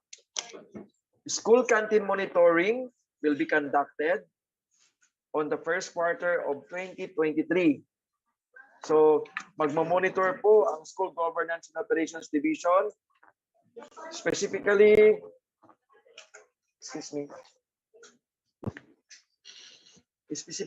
yung ating School Health and Nutrition section to monitor the school canteen operation. Paki-call back. Compliance on policy and guidelines on healthy food and beverage choices in schools and DepEd offices. So sundin po natin, dapat mag-comply tayo doon sa policy guidelines on healthy food and beverage choices in schools and DepEd offices. Okay, ito po yung atin pong COVID update as of COVID-19 cases as of school year 2022-2023. Uy, bakit tumakbo? Okay, learner, active, teachers, and teaching 0. Thanks God. At wala na po tayong active ni isa man from learner, teacher, and non-teaching personnel. Recovered, learner 8, teacher 4, non-teaching 6. Total 18. Death, salamat sa Diyos, wala pong namatay sa COVID sa atin pong mga learner, teacher, and non-teaching personnel. Total confirmed cases, 18. Okay. Reasons of acquiring COVID-19. Relatives or at home, 14. Workplace, 2. School, 1. Travel, 1. Total, 18. Vaccination status of teaching and non-teaching personnel as of December 10, 2022. Ito po yung ating vaccination status. For Aborlan Municipality with 557 population, vaccinated is 529. That is 94.97%. So with 28 unvaccinated, which is 5.03%. Number 2, Balabac, with a population of 474, 456 vaccinated, that is 96.20%. Unvaccinated 18, percentage 3.80%. Batarasa, Population, 869. Vaccinated, 848. Percentage, 87.58%. Unvaccinated, 21. That is 2.42%. Brooks Point, 838. 837 vaccinated, 99.88 percentage. Unvaccinated, 1.12%. Dara, 920 population, 868 vaccinated, that is 94.35%. Unvaccinated, 52, equivalent to 5.65%. Quezon, 838 population, vaccinated 797, percentage 95.11%. Unvaccinated 41, percentage 4.89%. Rizal, population 627%, 627, vaccinated is 590, 94.10%, unvaccinated is 37, so percentage 5.90%. Sofronio Española, 259, 255 vaccinated, that is 98.46%. Unvaccinated 4, equivalent to 1.54%. Agutaya, population is 181, vaccinated 180, 99.45, unvaccinated 1, equivalent to 0.55%. Araceli, population 196, vaccinated is 196, that is equivalent to 100%. So congratulations, Bas Araceli, kasi 100% vaccinated na po yung lahat ng teaching and non-teaching personnel sa Araceli as of December 10, 2022. For Busuanga, 281 out of 282, that is 99.65%. May isa pa pong hindi vaccinated sa Busuanga. For Coron, 664 out of 665, that is 99.85%. Also, one personnel unvaccinated. Cagayan Silio, 86 out of 92 or 93.48%. May 6 personnel na hindi pa po vaccinated sa Cagayan Silio. For Culion, 222 out of 225. So that is equivalent to 98.67%. At mayroong 3 personnel pang hindi vaccinated. For Cuyo, 100% na po yung Cuyo, 308 out of 308. Congratulations also, Cuyo. For Dumaran, 374 out of 384. Meron pong 97.40% at 10 personnel na hindi pa po vaccinated. El Nido, 538 out of 558. So equivalent to 96.42% or 20 unvaccinated. So marami-rami pa. Linapakan, 100%. Also, congratulations for Linapakan, 183 out of 183. Equivalent to 100%. Magsaysay, 157 out of 158. So that is 99.37% o may isa pa pong unvaccinated. For Rojas, 918 out of 948 or 96.84%, 30 personnel unvaccinated. San Vicente, 394 out of 419, equivalent to 94.03%. Mayroon 25 personnel na unvaccinated. Taytay, 951 out of 962, that is equivalent to 98.86% or 11 unvaccinated. Kalayaan, 2 out of 2 or 100% vaccinated. Congratulations, Kalayaan. And for PPC SDO Palawan Division Office, 170 out of 172 or 98.84%. That is, mayroon pong 2 pang unvaccinated dito sa Division Office. So total, 10,804 out of 11,117 personnel vaccinated, which is equivalent to 97.18%. Mayroon pa pong 313 out of 11,117 or 2.82% yung unvaccinated personnel ng Schools Division of Palawan. So yan lang po ang issues and concerns ng School Health and Nutrition section. Now, punta po tayo sa issues and concerns from the Office of the Division Chief. First, the initial rollout of the School Governance Council Functionality Assessment Tool. Legal basis, DepEd Order number 26, Series 2022. Ito po yung policy guidelines natin on SGC establishment. And DepEd Memorandum OUHROD-2022-0090 and Division Memorandum number 391 series of 2022. Sino po ang ating mga key players dito? Secondary school heads and school governance council ng ating pong secondary school heads. So ang Schools Division of Palawan po ay nagpapasalamat sa atin pong lahat ng mga secondary school heads for complying the SGC Functionality Assessment Tool. Actually po, tayo po ay pangatlo sa unang nakapag-complete. Kahit na po tayo ang may pinakamarami, 180 secondary schools. But dahil po sa inyo pong immediate response at adherence dito, ay tayo po ay nakapangatlo sa buong pong region ni Maropa.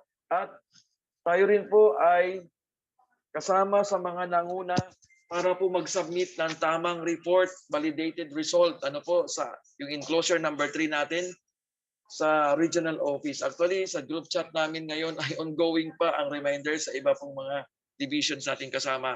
Pero po, sa atin po ay maayos dahil po yan, gusto ko pong pasalamatan and congratulate din yung ating pong mga members ng ating pong composite team, SDC composite team na nag-in-charge sa validation ng inyo pong mga responses. Huwag po kayong mag-alala. Alam ko po, naging hesitant ang marami sa inyo na mag-submit agad dahil ang iniisip nila ay kailangan ma-comply nila yung all indicators para maging functional. Gaya po ng sinabi ng central office, ang sinubmit po nating data is just that will serve as baseline only. So ibig sabihin po, okay lang po yon, or kahit hindi man po naging functional ang inyo pong SGC sa ngayon, ay wala pong problema. Kasi nga po, bago lang po na ipalabas yung DepEd order at saka itong functionality assessment tool that will serve as the baseline data. But asahan po natin na magkakaroon po tayo, magagather po ulit ng panibagong data as the end line. Ito po yung atin pong paghandaan. Alam na natin ngayon ano-ano yung mga functionality indicators para maging functional yung ating School Governance Council. So ngayon pa lang po ay i-orient po natin yung ating pong mga School Governance Council na dapat ginagawa po nila, yung mga indicators na ito, para po pagdating po ng endline data, pagdating ng gathering ng endline data, yung 180 schools, secondary schools natin ay maging functional na lahat. Sa ngayon po, mayroon pong 11 schools out of 180 schools ang validated as functional. So, ayun po, maraming salamat sa lahat ng mga secondary school heads. Ganon din po sa tulong ng ating mga public schools district supervisors at ating mga kasama sa division office sa pag-follow up, sa tulong na ma-inform, ma-coordinate sa mga, lalo na yung mga schools na walang signal, pinapuntahan pa po ng mga ating mga PSDSS para lang po makapag-comply. Maraming salamat po at sana patuloy po kayong maging responsive sa lahat ng mga program, projects, activities ng ating pong Department of Education. Ito po yung 11 schools na naging functional. Hindi ko na po sila iisa-isahin dahil mamaya po sa ating Gawad Award sa DepEd Palawan maaasahan, Gawad Agad Award, sila po ay bibigyan ng pagkilala o ng recognition. Ito po yung 11 schools na naging functional agad sa atin pong SGC Functionality Assessment Tool. Okay. Ganun pa rin po regarding initial rollout of the School Governance Council Functionality Assessment Tool. Ito po ay para po sa mga lahat ng school heads and school governance council. This time po, kasama na po yung elementary. Okay, all schools, elementary and secondary shall adhere to DepEd Order number 26 Series 2022, Re-implementing Guidelines. Ito po yung title ng DepEd Order, Implementing Guidelines of the Establishment of School Governance Council. So yung atin pong mga elementary school heads, dapat po ito po ay magkaroon tayo ng kopya ng DepEd Order, ma-discuss po natin ito with our SGC. Para guided po sila, bigyan po natin sila ng copy.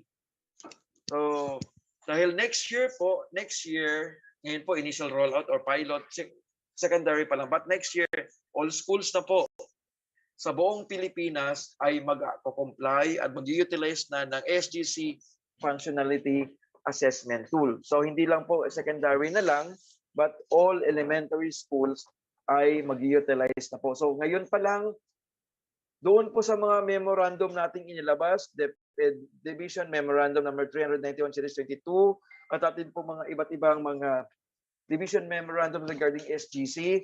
Tingnan po ninyo doon, hanapin po ninyo doon yung link para po mapasok ninyo yung tool. Pero wag po kayong sumagot doon kasi baka mag-submit kayo ay pupunta po ng central office yun.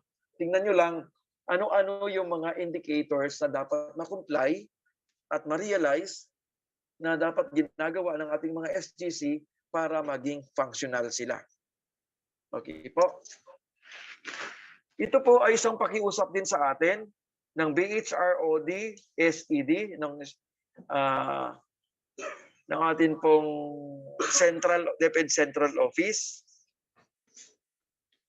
We are inviting junior high school and senior high school learners, school heads, teachers, and learning support aides or LSAs during school year 2020-2021 and 2021-2022 to share your insights and experiences in the implementation of learning support aids in schools.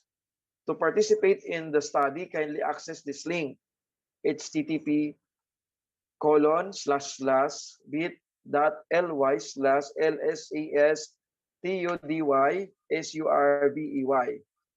So for any question or concerns, you may reach School Effectiveness Division in this email address, bhrod.spd@deped.gov.ph.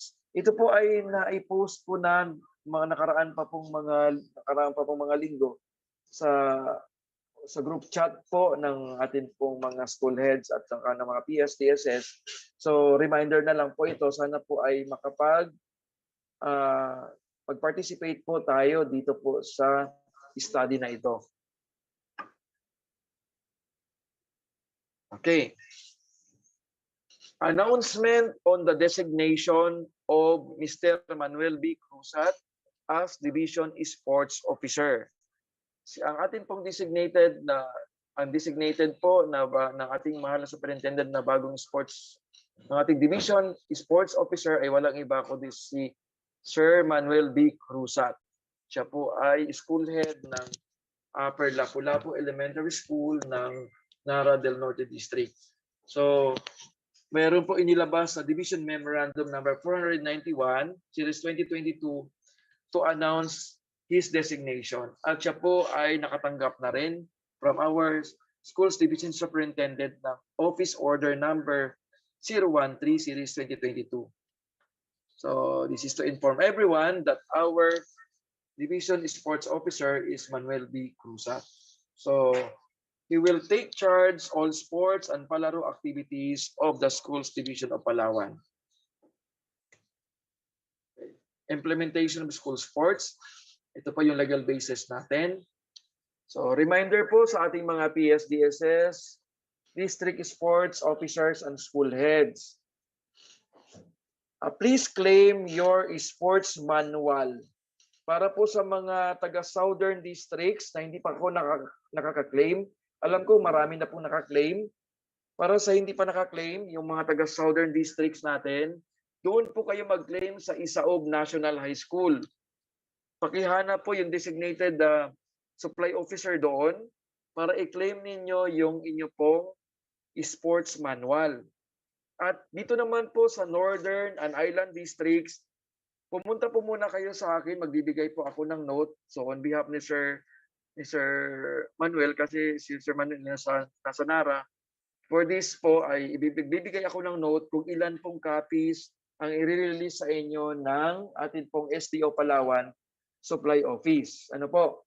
So ito ay para sa Northern and Southern and Island Districts. Dito po kayo mag-claim sa Division Office sa ating Supply Office. So alam ko po marami na rin po yung naka-claim. Bali ito po ay one set per school. Ano po? So make sure na lahat ng mga school heads ay magkaroon ng kanya-kanyang kopya ang bawat school. Ano po? Kung nakapag-claim na po ang district ninyo, tanungin po ninyo yung kopya ninyo sa inyo pong district sports officer or PSDS. But sana po yung ating mga PSDS at district sports officers ay kayo na po ang mag-communicate sa inyong mga respective school heads na kunin nila ang kanilang copy, yung set ng sports manual intended for them. So, one school, one set of sports manual. Ngayon naman po, ako po ay as per advised by our OIC ASDS at nabanggitin po kanina ng atin pong mahal na superintendent na atin pong ipipresent ngayon. Pahapyaw lang po ito para sa inyo. Hindi ko po siya ipipresent na as in verbatim dahil medyo mahaba po ito. Ang atin pong, it is just an parang overview or bird's eye view na ating comprehensive school sports program ng Schools Division of Palawan. At gusto ko rin po pasalamatan ng ating pong counterpart kasi po nung ginawa po namin ito ay ako po yung tumatayo na Division Sports Officer. Kasama ko po dito sa pag-craft ang atin pong Education Program Supervisor ng MAPE, si Ma'am Dr. Mary Teresi Castro, at through the guidance of our SDS, our OIC ASDSS, and our chiefs ng CID and SGOD sa pag-craft po ng atin pong Comprehensive School Sports Program. Ang vision po ng ating SDO para Palawan Comprehensive School Sports Program ay we envision Palawenyo learners and youth to become athletically healthy and active learner imbued with values and passion for sports, proficiency, and excellence. Ito po yung vision natin. And our goal are enhance fitness level, actively participated in various sports activities, proficiency in chosen sports, and instilled among learners lifelong sports engagement. Tatandaan po natin, ang sports ay hindi lang para doon po sa mga may inclination sa sports. Ang sports ay para sa lahat. Even para doon sa gusto lang ng recreation, para lahat po. Ang sports natin, ang DepEd, ang SDO Palawan, CSSP natin ay inclusive. Ano po? Para sa lahat ng ating mga learners ng Schools Division, Palawenyo learners ng Schools Division ng Palawan. Ito po ang atin pong framework at gusto ko rin po magpasalamat sa design ng ating framework, sa atin pong illustrator, other than our illustrator sa LR, Ted Cabildo. Siya po ang nag-layout po nito, ang nag-design. So, thank you so much, Ted, na nagkaroon tayo ng napakagandang design ng ating framework. So, this is the framework of SDO Palawan CSSP. Kung titingnan po natin, mayroon pong 3 pillars or strand yung framework natin. Una is yung sports, education, and standards. Pangalawa, sports as a learner support service. At yung pangatlo is sports competition. Interconnected po yung tatlong strand or component na iyan. Ano po? So, Dito po sa component ng Sports Education and Standard, nandyan po nakapaloob yung curriculum po natin. Yung PE curriculum, yung MAPE from PE curriculum from kindergarten to grade 6. So diyan po pumapasok sa strand na yan, yung implementation ng PE curriculum. Pumapasok din po diyan yung physical fitness. Ano po? Physical fitness, yung mga culminating activities natin sa sports, kasama po yung ALS, Tagis, Sports Tagis Galing, after school sports o yung tinatawag nating school sports club ay pumapasok po dyan. Ano po? Sa strand na yan. At yung ating pinapangarap na Sports Academy of Palawan. So ito po ay pangarap natin na magkaroon ng established na sports academy ang province of Palawan. Ipanasok po natin dito sa sports education and standards. To support this strand ay meron po tayong sports as a learner support service. Under this strand, pumasok yung mga capacity building and accreditation activities po natin. Yung learning resource contextualization, yung PPAs natin for that, dito papasok. Sports supplies, equipment, enhancement, distribution program, contextualization, contextualized SSED, ipapasok. Ano po ba itong sports supplies, equipment, enhancement, distribution program? Ito po ay programa ng DepEd Central Office na gusto natin i-contextualize. Ito po ay yung pagkakaloob, pag-procure and distribution ng mga standard and quality sports supplies and equipment. Ano po? Sa ngayon po, mayroon pong napili ang DepEd Central Office na pitong school, 3 elementary at 4 na secondary schools para dito. Ano po? But sa mga susunod po na mga taon ay i-replicate po natin ito through our fund, through our SEF fund, municipal and provincial SEF fund na kung saan ma-providean po natin ng sports supplies and equipment ang ating mga schools para po mas maging efficient po at maging magaling sila pagdating sa sports. Kailangan merong gamit at yung gamit natin dapat standard. Ano po? Sports Facilities and Equipment Enhancement Program. Ipinasok din po natin dito na dapat po ma-improve po yung mga sport facilities and equipment natin. Adopt an athlete program and adopt a sports program. Continuing higher education through college referral or endorsement. Di ba po may mga varsity, may mga sports activities sa higher education institution. So pwede po tayong mag-refer o mag-endorse as scholars nila po, pero magiging varsity player ng mga higher education institutions. Pinasok din po natin ito yung sports incentive program and yung health and wellness. Nakapasok din po dito yung health and wellness on that strand. And yung third strand natin is yung sports competition. Andito po pumapasok lahat ng sports competition from the school level up to international level. Dito rin pumapasok yung pag-tap natin sa mga other organization outside DepEd at local government unit na magkaroon tayo ng isang organization at ito ay tatawagin nating Division Athletic Association. So dapat magkaroon ang division office, yung province of Palawan ng isang athletic association na kung saan kasama natin dito yung iba't ibang mga organizations, sports organizations and institutions ng school division ng province of Palawan.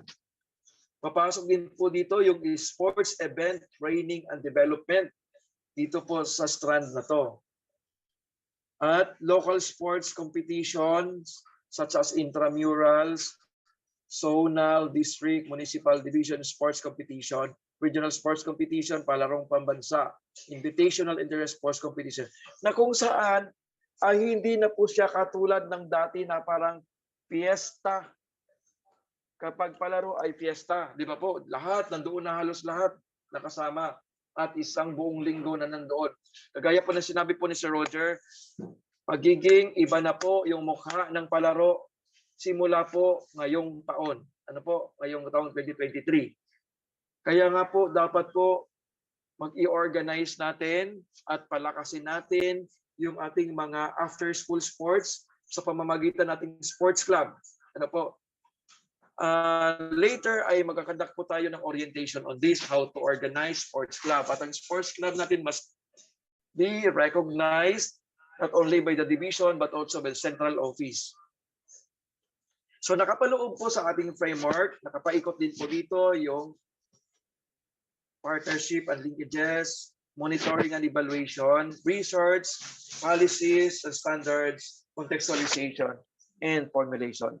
So nasa gitna po, ang dinidevelop po natin is yung ating mga learners to become, ano yung nabanggit ko kanina, athletically healthy and active learner imbued with values and passion for sports, proficiency, and excellence. So we will discuss thoroughly or will present thoroughly this school sports program of the Schools Division of Palawan during the conference with the public schools district supervisors, district sports officers, and school heads sometime on January 2023. Ito po yung nakapaloob sa ating work plan for January 2023. So medyo mahaba-haba. Number 1, we will conduct virtual division consultative conference and comprehensive school sports program. Tentative, yung target date natin, that will be January 11, 2023. May persons involved po tayo dyan. Number 2, crafting and finalization of division-aligned comprehensive school sports program. Dapat po lahat ng ating mga schools ay may kanya-kanya silang school sports program. So dapat align sa ating division school sports program. Target date, January 12 to 22, 2023. Submission of comprehensive school sports program for SDS approval from January 23 to 25, 2023. Monitoring and providing technical assistance on the implementation of sports-related curricular programs. Year-round po yung ating pagkandak ng monitoring and provision of technical assistance. May mga persons involved din po tayo dyan. Monitoring and evaluation on the implementation of after-school sports program or sports club. So year-round po yan ang pag-monitor at pag-evaluate. Number 6, SSEE distribution program implementation and monitoring activities on February 2023. Presentation of SDO Palawan Comprehensive School Sports Program to local school board officers and members during the SEF meeting that will be on February 2023. Presentation of localized and contextualized sports supplies and equipment enhancement distribution program for funding from the provincial municipal special education fund that will be on February 2023. Implementation of localized and contextualized sports supplies and equipment enhancement distribution program that will be from this January to December 2023. Establishing Division Athletic Association or Organization on February 2023. Monitor the conduct of the physical fitness test in all schools. That will be first quarter of the school year 2022-2023. Conduct capability training on teaching strategies for non-MAPI majors. That will be on February 2023. Conduct of DepEd sports refresher courses, coaching and officiating. That will be on January 2023. Although na for your information po, may mga coaches or trainers po tayong pinapadala outside Palawan. May nauna po is maliban po sa mga virtual na nating nangyari national refresher courses na virtually conducted, ay nagkaroon na po ng physically face-to-face refresher courses na kinandak nung una po sa Batangas, na nilahukan ng 4 nating coaches and trainers from Schools Division ng Palawan. At mayroon naman pong gaganapin sa Teachers Camp Baguio City on December 18 to 22, nalalahukan po ng 11 participants from the Schools Division of Palawan. Sila po yung magiging trainers natin on January on the conduct of our DepEd Sports Refresher Courses, Coaching and Officiating. School-based sports competition, inter-school sports club competition, ADAPA sports program, participation to regional sports, and palarong pambansa. Ito po yung tentative date, April to July 2023. So, hindi na po ang palaro po natin ay mag-iiba. Kagaya na po ng nabanggit, per sports club po ang labanan natin. Ano po? Magiging sports club na. At ang venue ay hindi lang ikakandak o igagawin sa isang venue lamang, sa isang location. So, iba't ibang venue at hindi lang siya one time. Pwedeng iba-iba yung dates na pag-conduct ng ganitong mga activities. Iyan na po para maiwasan yung pag-flock ng mga participants at maiwasan yung disruption of classes dahil ang talaga pong direksyon ng ating secretary ay hindi po mabawasan ang contact time sa atin pong mga learners. At yung pinakahuli po for this year is the request Sangguniang Panlalawigan Sports Education Committee for the sponsorship resolution on the establishment of Palawan Sports Academy. So yun po yung mga nakasalang na mga program, projects and activities natin ng Schools Division of Palawan sa atin pong Comprehensive School Sports Program. Ito po ay signed po ito, submitted na sa regional office, signed, yours truly, Dr. Mary Teresi Castro, Ma'am Aurelia B. Marquez, ating CID Chief, and our SDS, Sir Roger F. Capa. So with that, yun lang po ang issues and concerns ng School Governance and Operations Division. Maraming salamat po sa inyo pong pakikinig at panunood sa atin pong presentation. Go back to you, Ma'am Abe. Thank you so much, Sir Eric M. Philip, our OIC, SGOD Chief. Medyo marami-rami po ang na-discuss ni Sir Philip regarding SGOD concerns. One of the major concerns po doon yung ating exit program para sa ating mga retirees, having 2 batches. Don't forget po, batch 1 December 19 and batch 2 will be December 20 at A&A Plaza Hotel. So, regarding naman po sa Brigada Eskwela 2022, Best Implementing School Awards, only winning schools po, i-reiterate ko lang po, in the districts are required to submit entries to the division with the given link. So please coordinate sa ating SEPs, sa ating masipag na SEPs, Ma'am Maylene G. Dilig, our Division DE Coordinator. For our SOCMOV, so reminders po uli sa ating sa district ng Taytay, 1, 2, and 3 as having no municipal PTA president identified so far. So please coordinate po kay Ma'am Grace Estefano. And then sa ating DRM coordinator, importante po talaga to reiterate the school-based disaster preparedness and response measures during the typhoon. Kasi we should not be lenient as to preparedness because when a disaster strikes, it never exempts anybody or anyhow. Sa ating MLE, under Ma'am Daisy Atrero, regarding the renaming of schools, and then sa ating opening of new schools and additional grade levels. Sa planning and rewards, So school must check the school year of effectivity and approval before following up for LIS and EBEIS registration.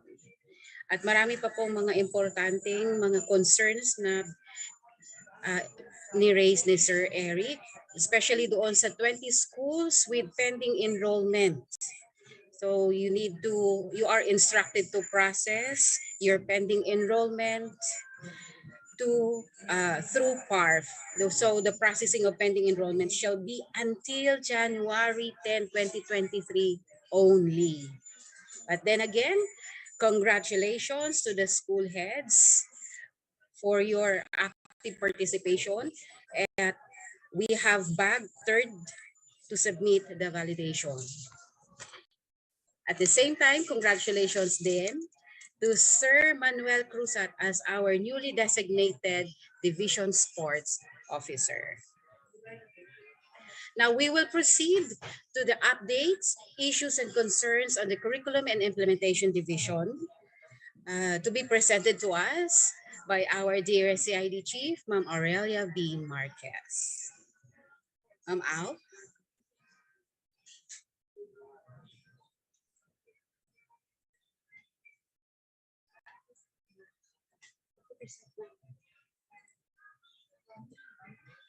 Nandyan. Yung presentation ni Ma'am Au. I-presentation mo lang. Bago yan.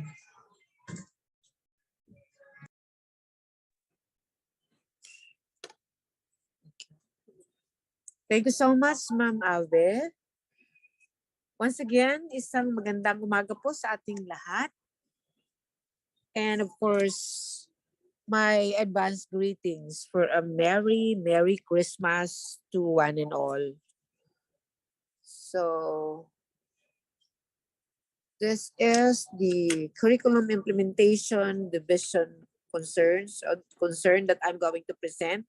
The rest will be presented by Ma'am Abe. I would just like to focus on one particular aspect ngayong umaga. Sorry, nawawala ang presentation. Saglit lang po. Hindi ko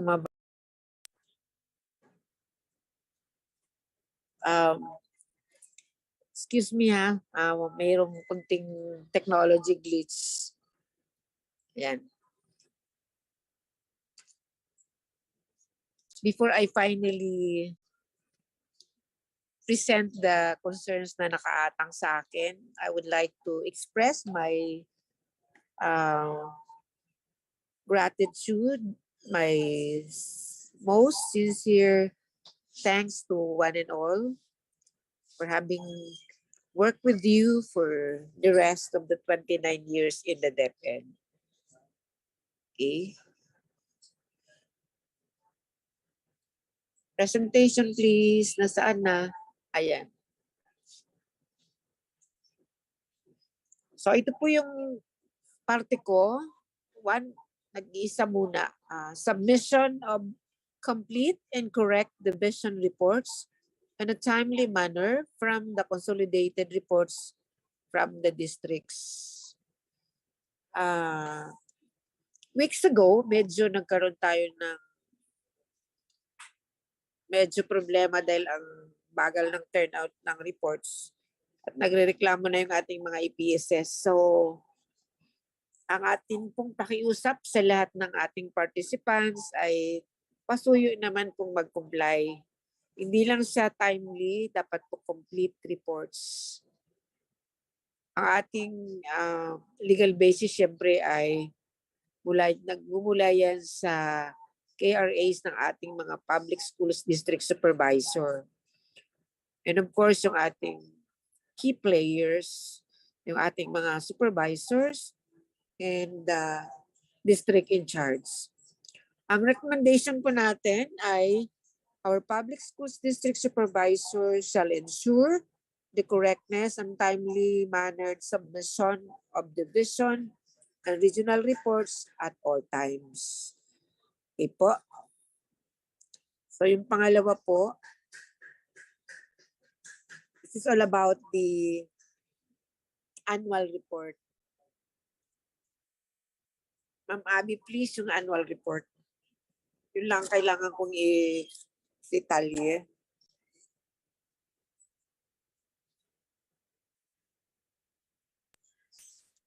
Sige.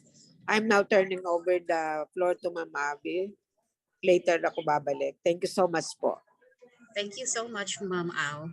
Now let's proceed to the division section unit, CID Math and all learning areas as to issues and concerns. This refers to the first quarter consolidated report on the quarterly assessment.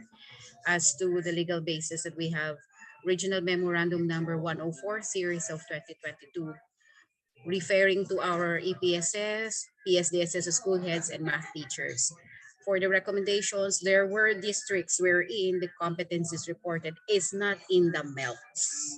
So please refer to our division order or DO regarding the number of items per grade level in the periodic test.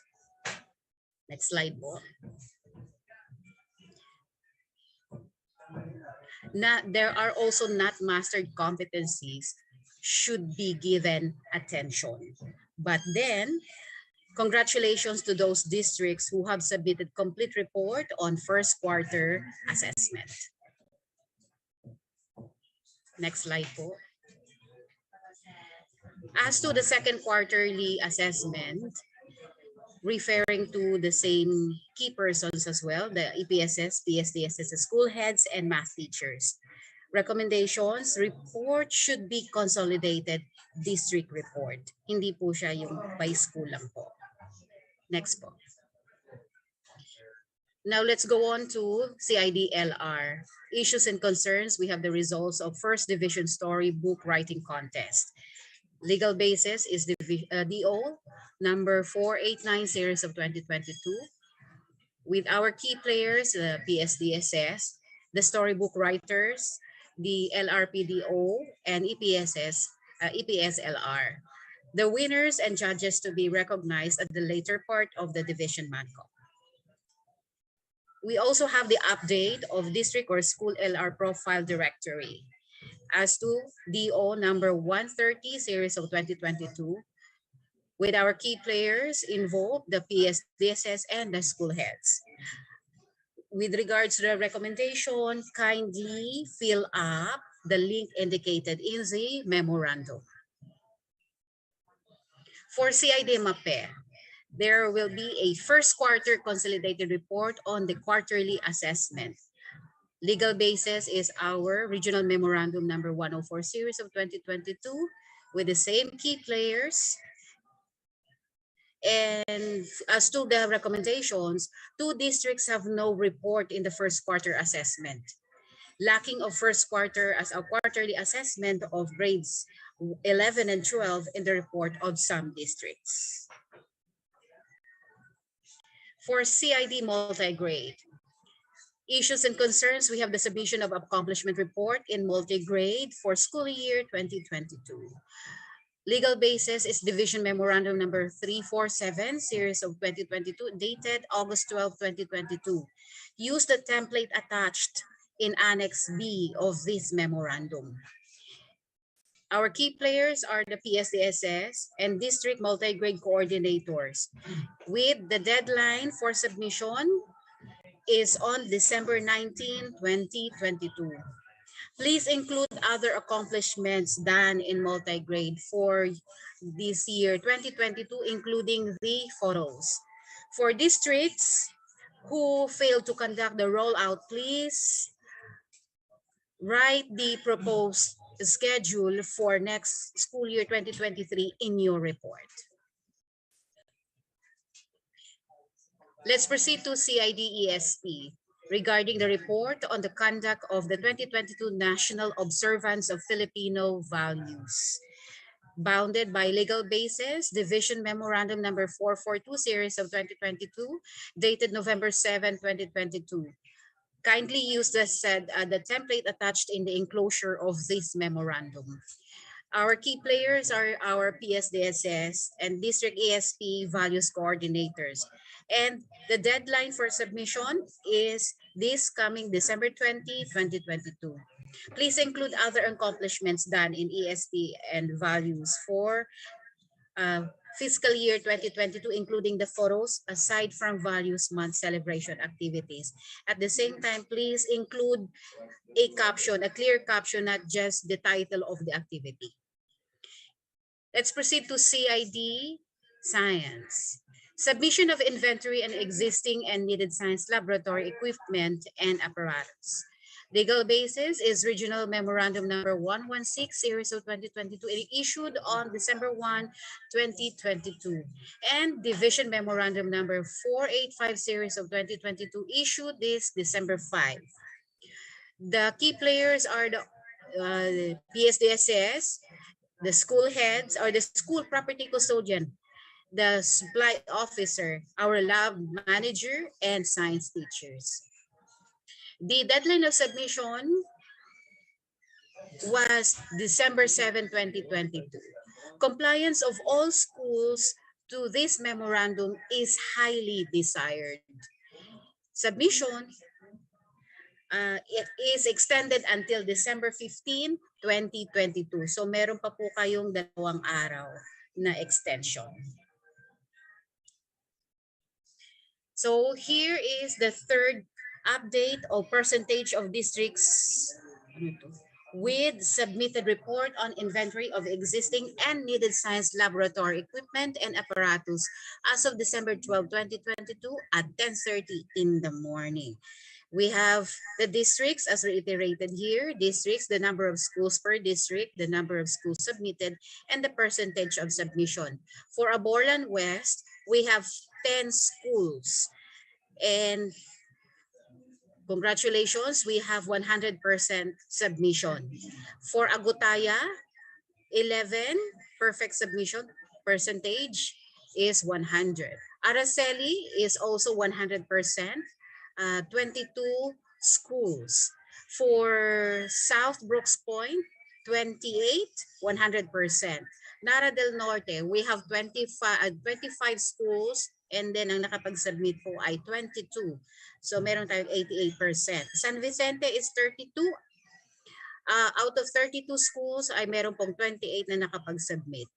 For North Brooks Point, out of 23, meron tayong 11 schools submitted. So, which is 48%. Sa Balabac, 21 schools submitted out of 45. Quezon North, 12 schools submitted out of 26 schools. Taytay District 3, out of 17 schools, meron pong 7 na nakapag-submit. Rojas Central, out of 20 schools, 8 schools submitted. Aborlan East or the South, 4 schools submitted out of 12. Sa Cuyo, out of 22 schools, meron pong 7 schools na nakapag-submit. Taytay District 1, 11 schools submitted out of 35. And then Quezon South, 8 schools submitted out of 26. Nara del Sur, out of 23 schools, meron pong 7 schools na nakapag-submit. Coron Coastal, total schools per district is 14 and the number of schools submitted is 3. For Taytay District 1, 24, dalawang school po nakapag-submit. Sa Taytay District 2, Rizal District 2 I should say, out of 25, dalawang school po ang nakapag-submit. Dumaran Mainland, total number of schools per district is 30. Dalawa po ang school na nakapag-submit. Linapakan, out of 17 schools, isa ang nakapag-submit. Sofronio Española, out of 36, meron pong dalawang schools na nakapag-submit. Culion, isang school po ang nakapag-submit out of 24 school. In Batarasa District 1, total number of school per district is 30 and we only have 1 district submitted. Sa Cagayan Silio po, we have 9 school and nobody was able to submit in the link. Let's proceed to EPP TLE-TVL. Issues and concerns. Submission of TLE and TVL inventory of learning tools, equipment, and laboratory or workshop. Legal basis is Regional Memorandum number 115 series of 2022 issued on December 2, 2022 and Division Memorandum number 486 series of 2022 issued on December 5. Our key players here are our dear PSDSS, our school heads, property custodian, the supply officer, our laboratory, and EPPTLE TVL teachers. As to the recommendation and agreement, the deadline of submission was last December 8, 2022. The compliance of all schools to this memorandum is highly desired. Extended pa rin, binigyan po ng extension until this Friday. For CID, Senior High School TVL, participation of SDO Palawan on the second batch of Joint Delivery Voucher Program. Our legal basis is DO number 040 series of 2021. We have our key players here on the school heads and JDVP coordinators of the following: Aborla National High School, Aramay 1 National High School, Batarasa National High School, Dumaran Mainland National High School, Karuray National High School, San Vicente National High School, and Central Taytay Senior High School, SA. So submission of required templates on a timely manner is encouraged. For the senior high school, the year-end job fair of Employment Office or the PESO or the Provincial Government of Palawan. Legal basis, the letter dated last December 1, 2022 for Provincial Peso and Division Advisory number 7 series of 2022. Our key players here are our senior high school school heads, the focal persons, advisors, and senior high school learners. Attendance on the said activity is highly encouraged.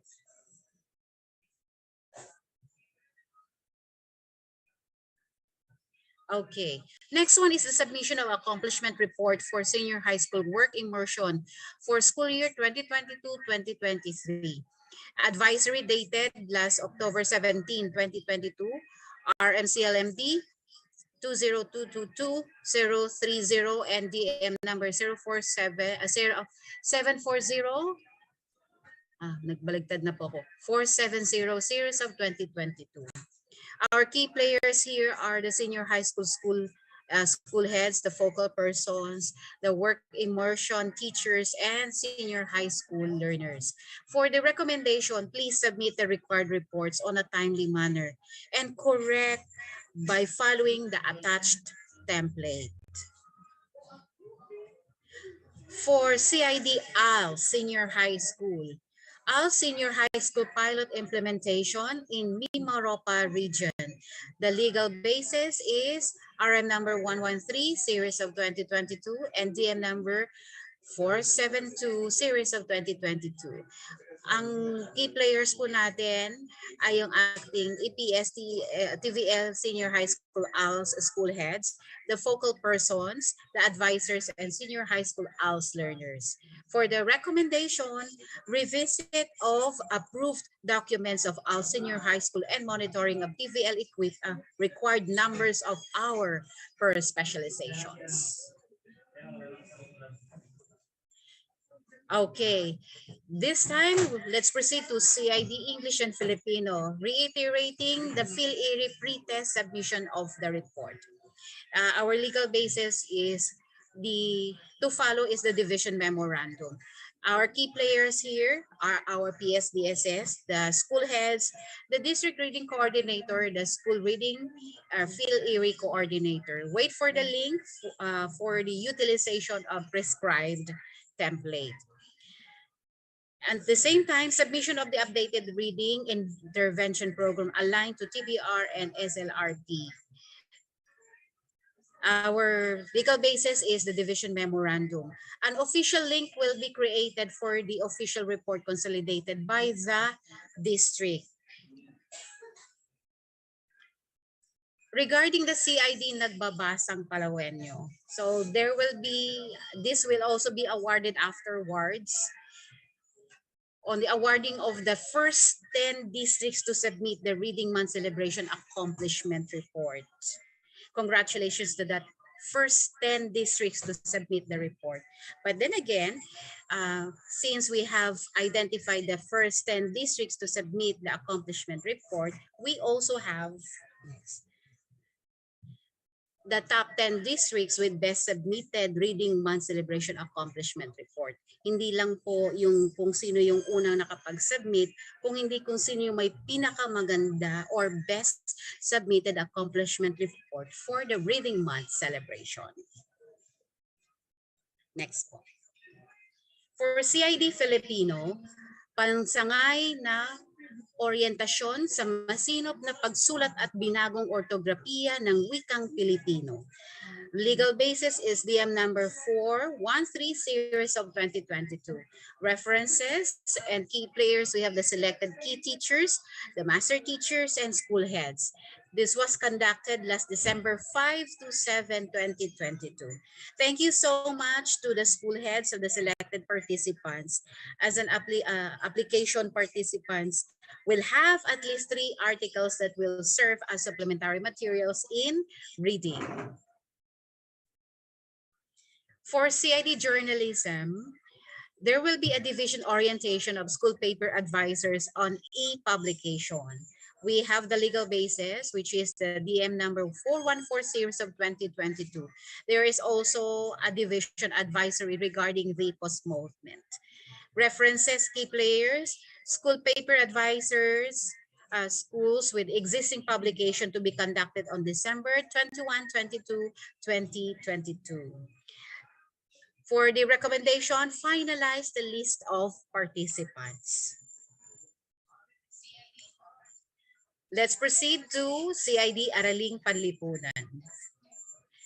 Issues and concerns, revisiting the local history of every municipality or balik kasaysayan.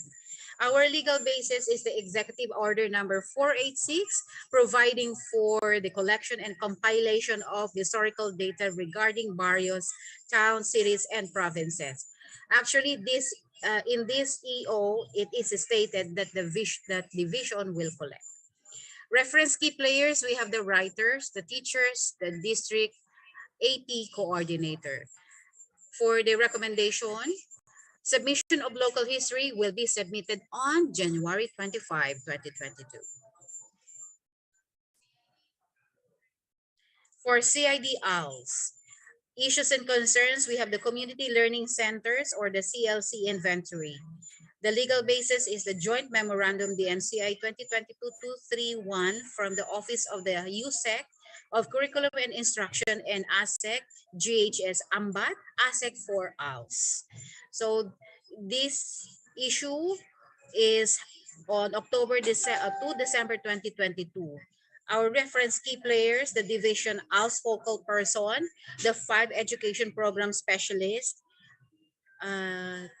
Specialist 2, 4 ALS, 71 ALS teachers, and 10 ALS CLC field enumerators. For the recommendation, there are 378 total number of CLCs were inventoried. Most of the CLCs of SDO Palawan are community-based learning centers, and most of the CLCs are lacking of updated learning modules from the central office. Still on community learning centers, most of the CLCs, including the CLCs from partners, are not compliant to the minimum standard size. Most CLCs are tagged as borrowed CLCs in the LIS. Program implementation review for ALS last December 7 to 9, 2022. With our division memorandum number 463 series of 2022. Our key players here are the CID chief, the division ALS focal person, 5 education program specialists, 2 for ALS, 71 ALS teachers. For the recommendation, All teachers were able to conceptualize sub-projects anchored to us SDO Palawan flagship program, BALSA. So these projects are subject for review and approval of the SDS. For the implementation of Pilot AL Senior High School Program, as to DepEd Order number 13, series of 2019. Our key players here are our SDS, ASDSS, the CID Chief, Division ALS Focal Person, Division Coordinator for EP, EPP, TLE, TVL, and 5 Division Program Specialists, 24 ALS, 71 ALS teachers, and select school heads. SDO Palawan launched 11 pilot implementer of AL Senior High School Program. And we are all encouraged all other districts to apply for pilot implementation of AL Senior High School. Now let's proceed to the 2022 District Annual Accomplishment Report format. Allow me to give the floor, the virtual floor, to our dear CID Chief, Ma'am Ariela B. Marquez, to discuss this briefly.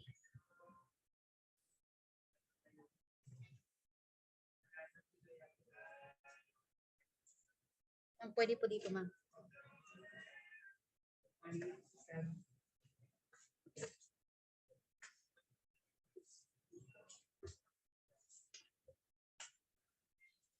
Hello, good morning po ulit. So, in preparation for the submission of our annual accomplishment report, I think this is no longer new to everyone. Here are the following suggested parts of the annual accomplishment report. This is for the district offices, ha? For uniformity and clarity of the accomplishment report, suggested font to be used is Times New Roman, font size number 12. So these are the parts. Una is the preliminaries. We have the DepEd mission, vision, and core values. On Monday, next will be the table of contents.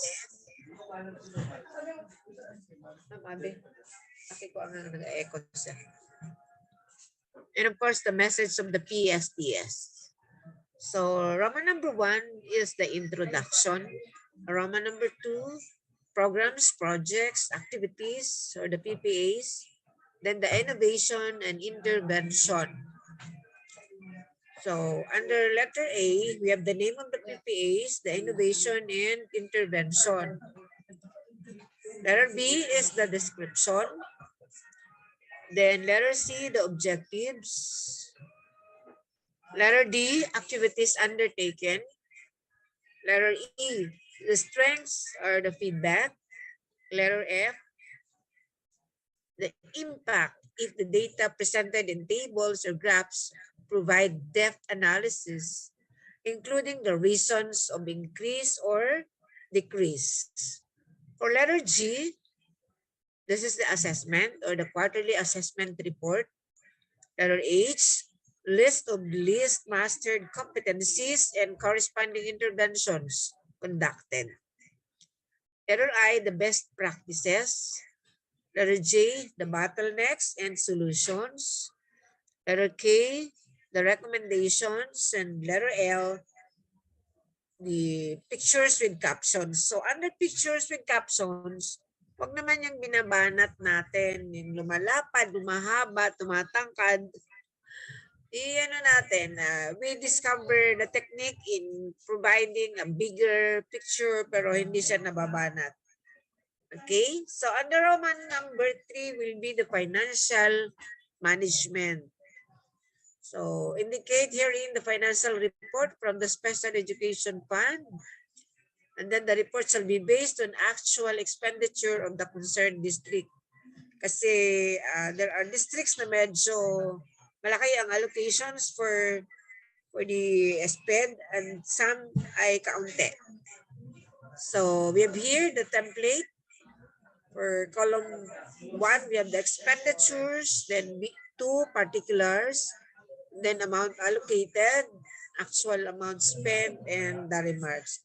So under the expenditures, we have the operations and maintenance of public schools. B, the health and sanitation expense. C, construction and repair of school buildings. Letter D, facilities and equipment. Next po. Under Roman number 4, we have partnership engagement. So here you have to include the major partnership engagement of the district or schools within the district in relation to the implementation of basic education learning continuity plan. Meron tayong local government units and other private entities. So we have the template also. The first column will be the district office or the school, and then the name of partners, engagement, ano bang kanilang, the next will be the nature of donation or major donations. And the last will be the proof of partnership. Halimbawa, ano ba talaga yung proof ng naging partnership ninyo ng ahensya na yon? So you have the MOA or the Memorandum of Agreement, the MOU, Memorandum of Understanding, and the Deed of Donation, and other documents. So medyo marami-rami pero we have enough time to prepare this, and we have to involve people who will be able to help us prepare a very substantial report. And of course, alam naman natin na from quarters 1 to 4, we already have the data. Sa pagkakataon na to, halimbawa, you are given naman to prepare this annual accomplishment report, magdadagdag na lang tayo ng para sa last quarter. And we have to involve also the bookkeeper so that you will be able to have a kind of financial report na authentic siya at reliable ang mga figures. Okay?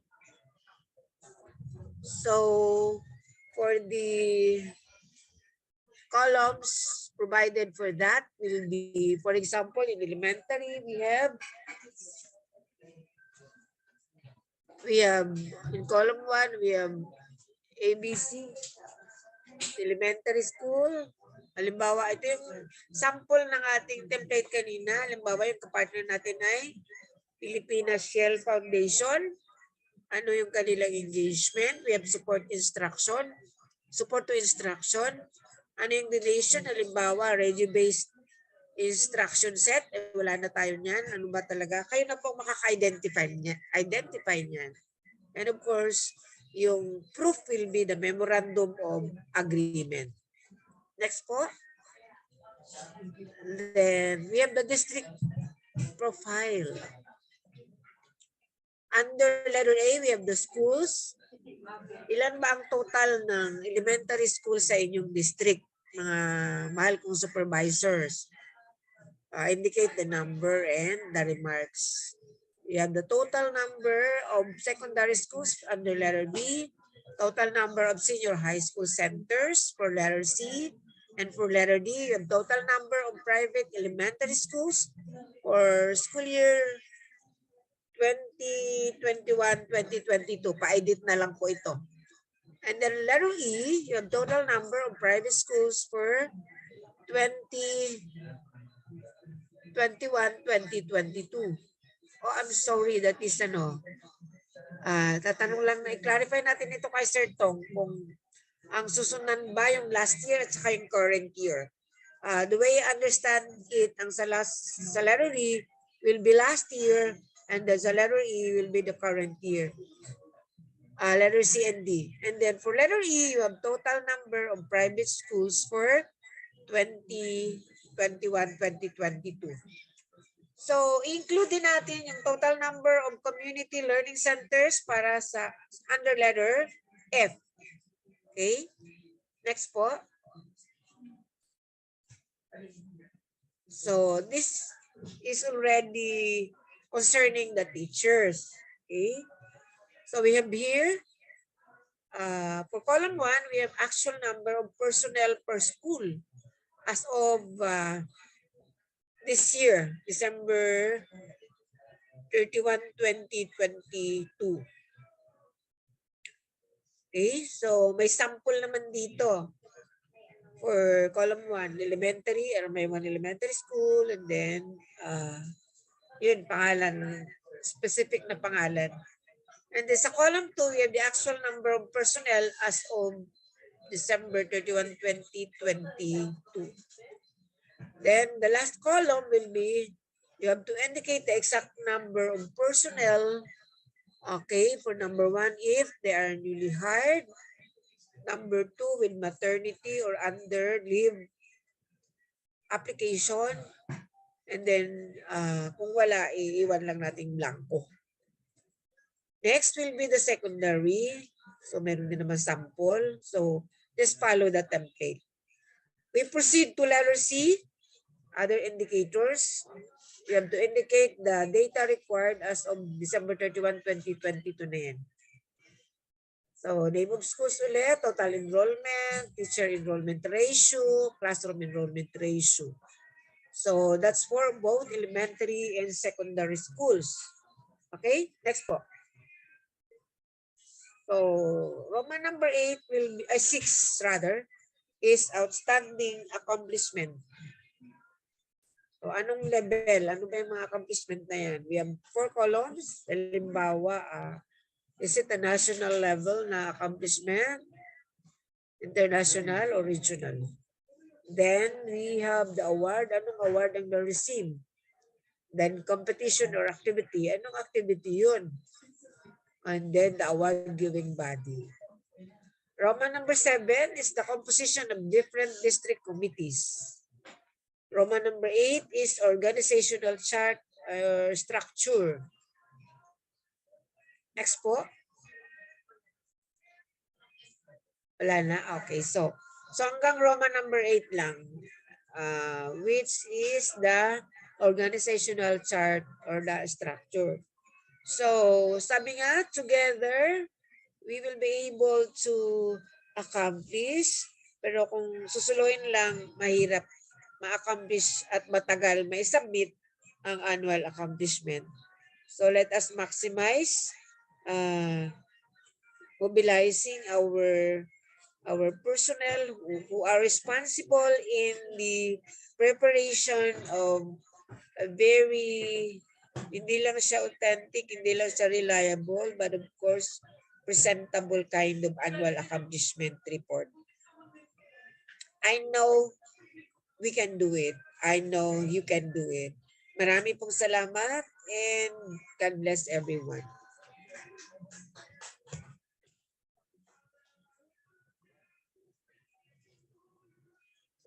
Thank you so much, Ma'am Au, for reiterating the 2022 District Accomplishment Report format. Now, let's proceed to the next template.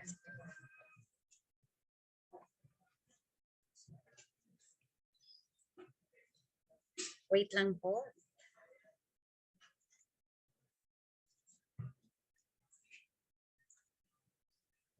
Yung sa ano yung gawad agad at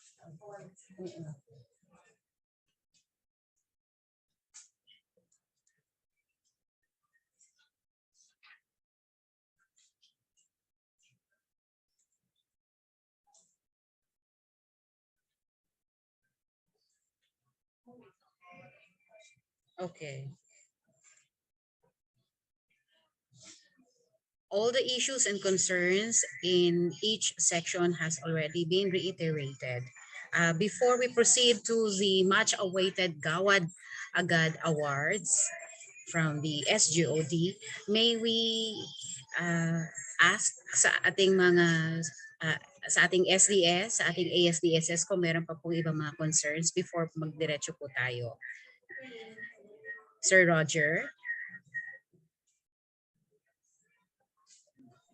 Tuloy na po tayo, Ma'am Abby. Okay po, sir.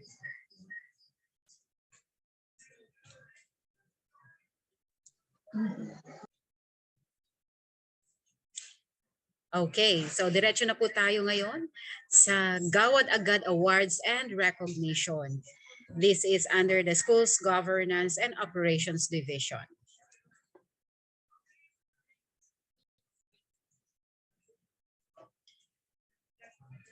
The first Gawad Agad Awards and Recognition is on the 23 passers for fiscal year 2021 National Qualifying Examination for School Heads, or the NQESH.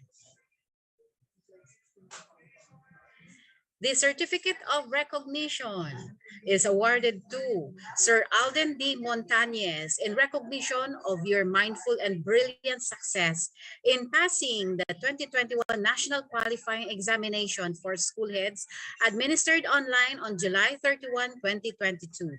Given this 13th day of December 2022 at the Schools Division Office of Palawan, signed by our dear Schools Division Superintendent Sir Roger F. Capa, CESO 6. Congratulations, Sir Alden Montañez. Same certificate is also given to Ma'am Rowena P. Gabarda. Yes. Next, same certificate of recognition is awarded to Ma'am Catherine D. Havares. Same certificate is given to Joed G. Sales. Another certificate of recognition is given to Ma'am Ruthie A. Saison. Same certificate of recognition is given to Sir Ronnie R. Nunez. Certificate of recognition is awarded to Sir Leo R. Sabroso. Same certificate of recognition is awarded to Ma'am Rufina K. Dalabahan. Same certificate of recognition is awarded to Sir Ryan Jose R. Reyes. Same certificate of recognition is awarded to Ma'am Herlina O. Daquan. Same certificate of recognition is also given to Romeline L. La Vega. Certificate of recognition is awarded to Glenn A. Mamon. Sir Alvin B. Lalong Isip. Maria Nelba V. Cabanillas. Dolori F. Cayaw. Rogelio V. Jackson Jr. Mary Ann B. Mantana. Renante T. Tabi.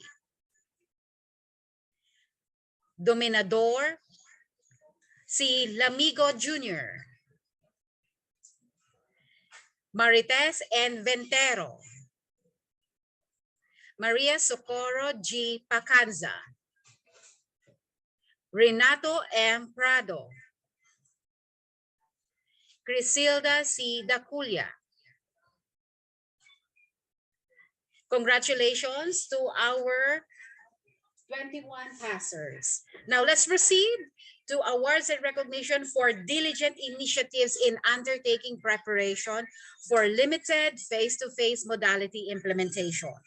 And the awards given to this certificate of recognition is awarded to Ma'am Rosalie C. Monte Alto, Principal 4 of Panitian Elementary School, who have gone the extra mile to realize diligent initiatives in undertaking preparation for limited face-to-face modality implementation.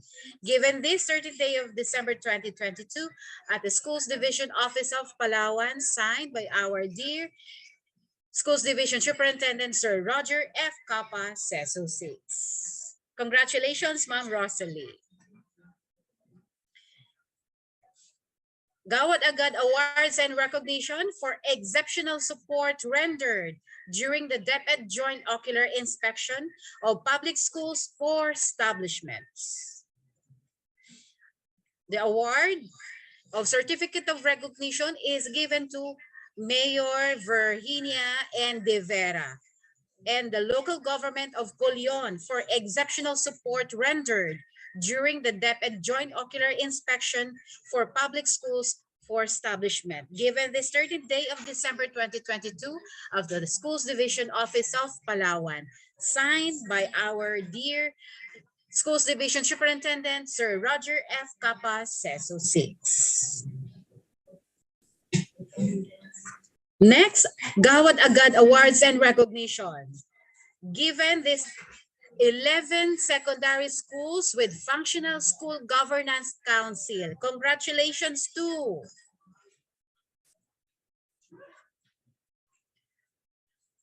Doris E. Martinez National High School in recognition for achieving 10 SGC functionality indicators that made their school governance council functional this school year 2022-2023. To Concepcion National High School for achieving 11 SGC functionality indicators that made their school governance council functional this school year 2022-2023. To Buliluyan National High School in recognition of achieving 11 SGC functionality indicators. To Borac National High School in recognition of achieving 11 SGC functionality indicators. To Santa Teresita National High School for achieving 11 SGC functionality indicators. To Aramaywan National High School in recognition of achieving 10 SGC functionality indicators. To Southern Batarasa National High School. Oops, what happened?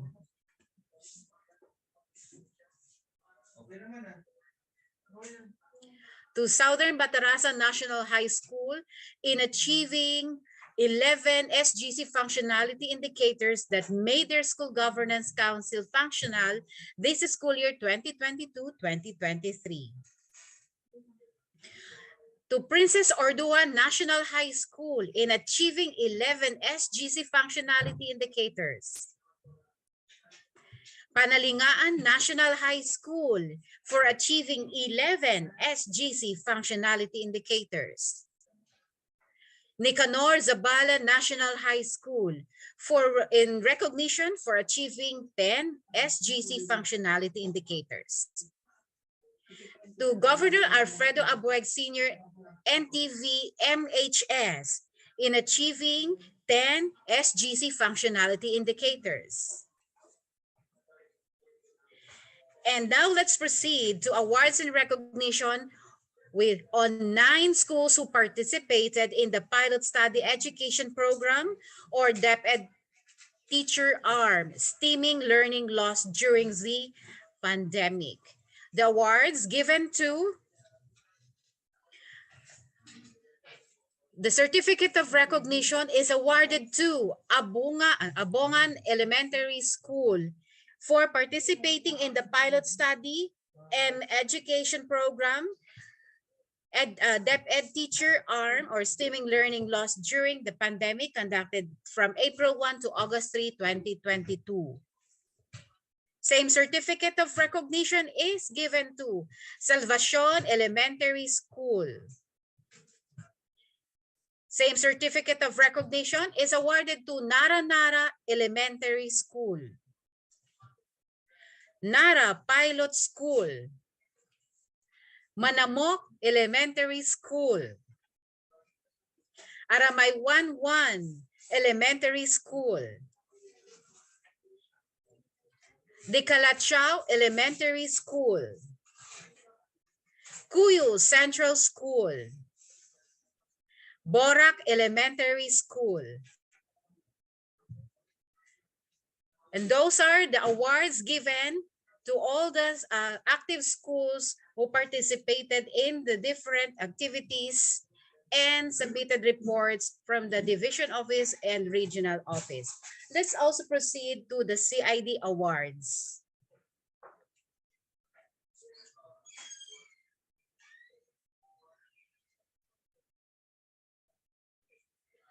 Let's begin with the awards and recognition given in science.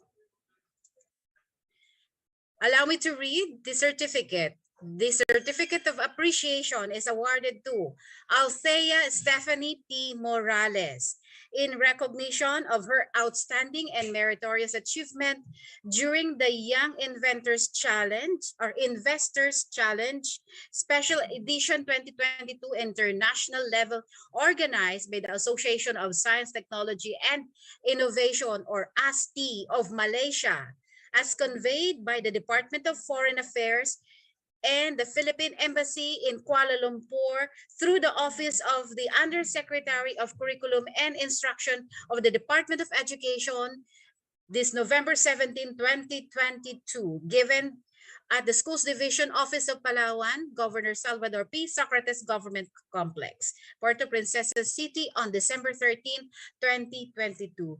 Signed by our dear Schools Division Superintendent, Sir Roger F. Capa, CESO 6. The same certificate of appreciation is awarded to Chad Adrian R. Sota. Same certificate of appreciation is awarded to Isaiah H. Jimenez, N. Jimenez. Same certificate of appreciation is awarded to Vince C. Martinez. Same certificate of appreciation is awarded to Crizel Angelic D. Verdin. Same certificate of appreciation is awarded to Hanilib A. Balo.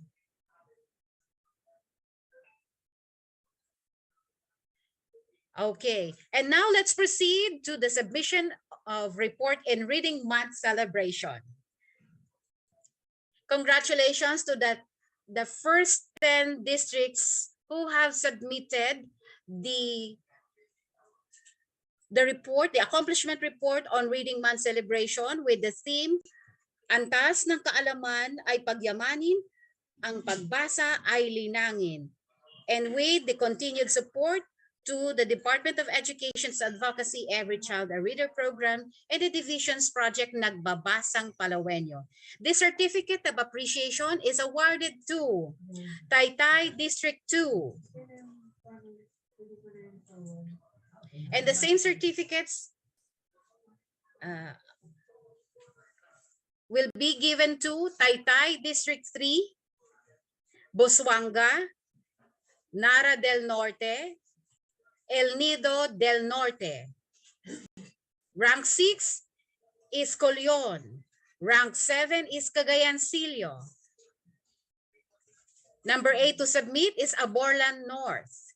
Number 9 is Balabac, and number 10 is Magsaysay.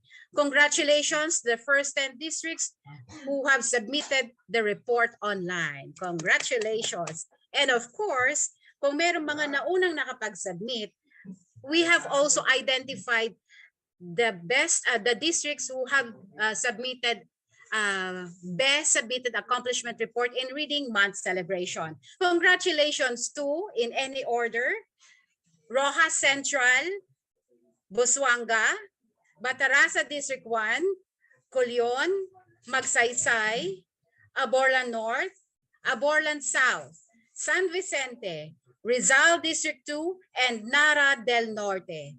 Congratulations to the 10 districts with best submitted accomplishment report for Reading Month celebration.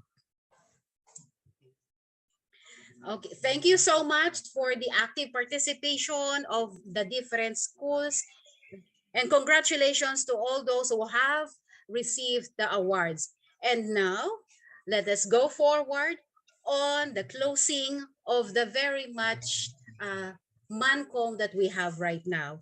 And for this, let us all have the closing remarks to be given to us by our OIC Assistant Schools Division Superintendent, none other than Sir Alnaro G. Ventura, PhD, for his closing remarks. Thank you very much, Ma'am Abby.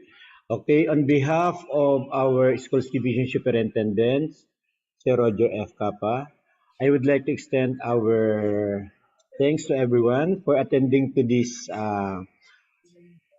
Division Virtual Management Committee meeting for the year 2022. It is hoped that all issues, concerns discussed in this meeting be helpful to all of us, and contribute to the efficient delivery of services to our clientele. Thank you very much also to the host of this activity, the Curriculum Implementation Division headed by Ma'am Aurelia Marquez. Marami pong salamat sa sa napagandang hosting. And of course, maraming pong salamat sa ating pong mga speakers from the CID, SGOD, and OSDS. And finally, congratulations po sa lahat ng mga recipient ng Gawad Agad Award of the Schools Division of Palawan. Maraming pong salamat sa inyo pong lahat. Merry Christmas po and Happy New Year. Thank you. God bless you all. Thank you so much, Sir Arnie, for the closing remarks. And now, of course, for us to be graced, let us all have our closing prayer.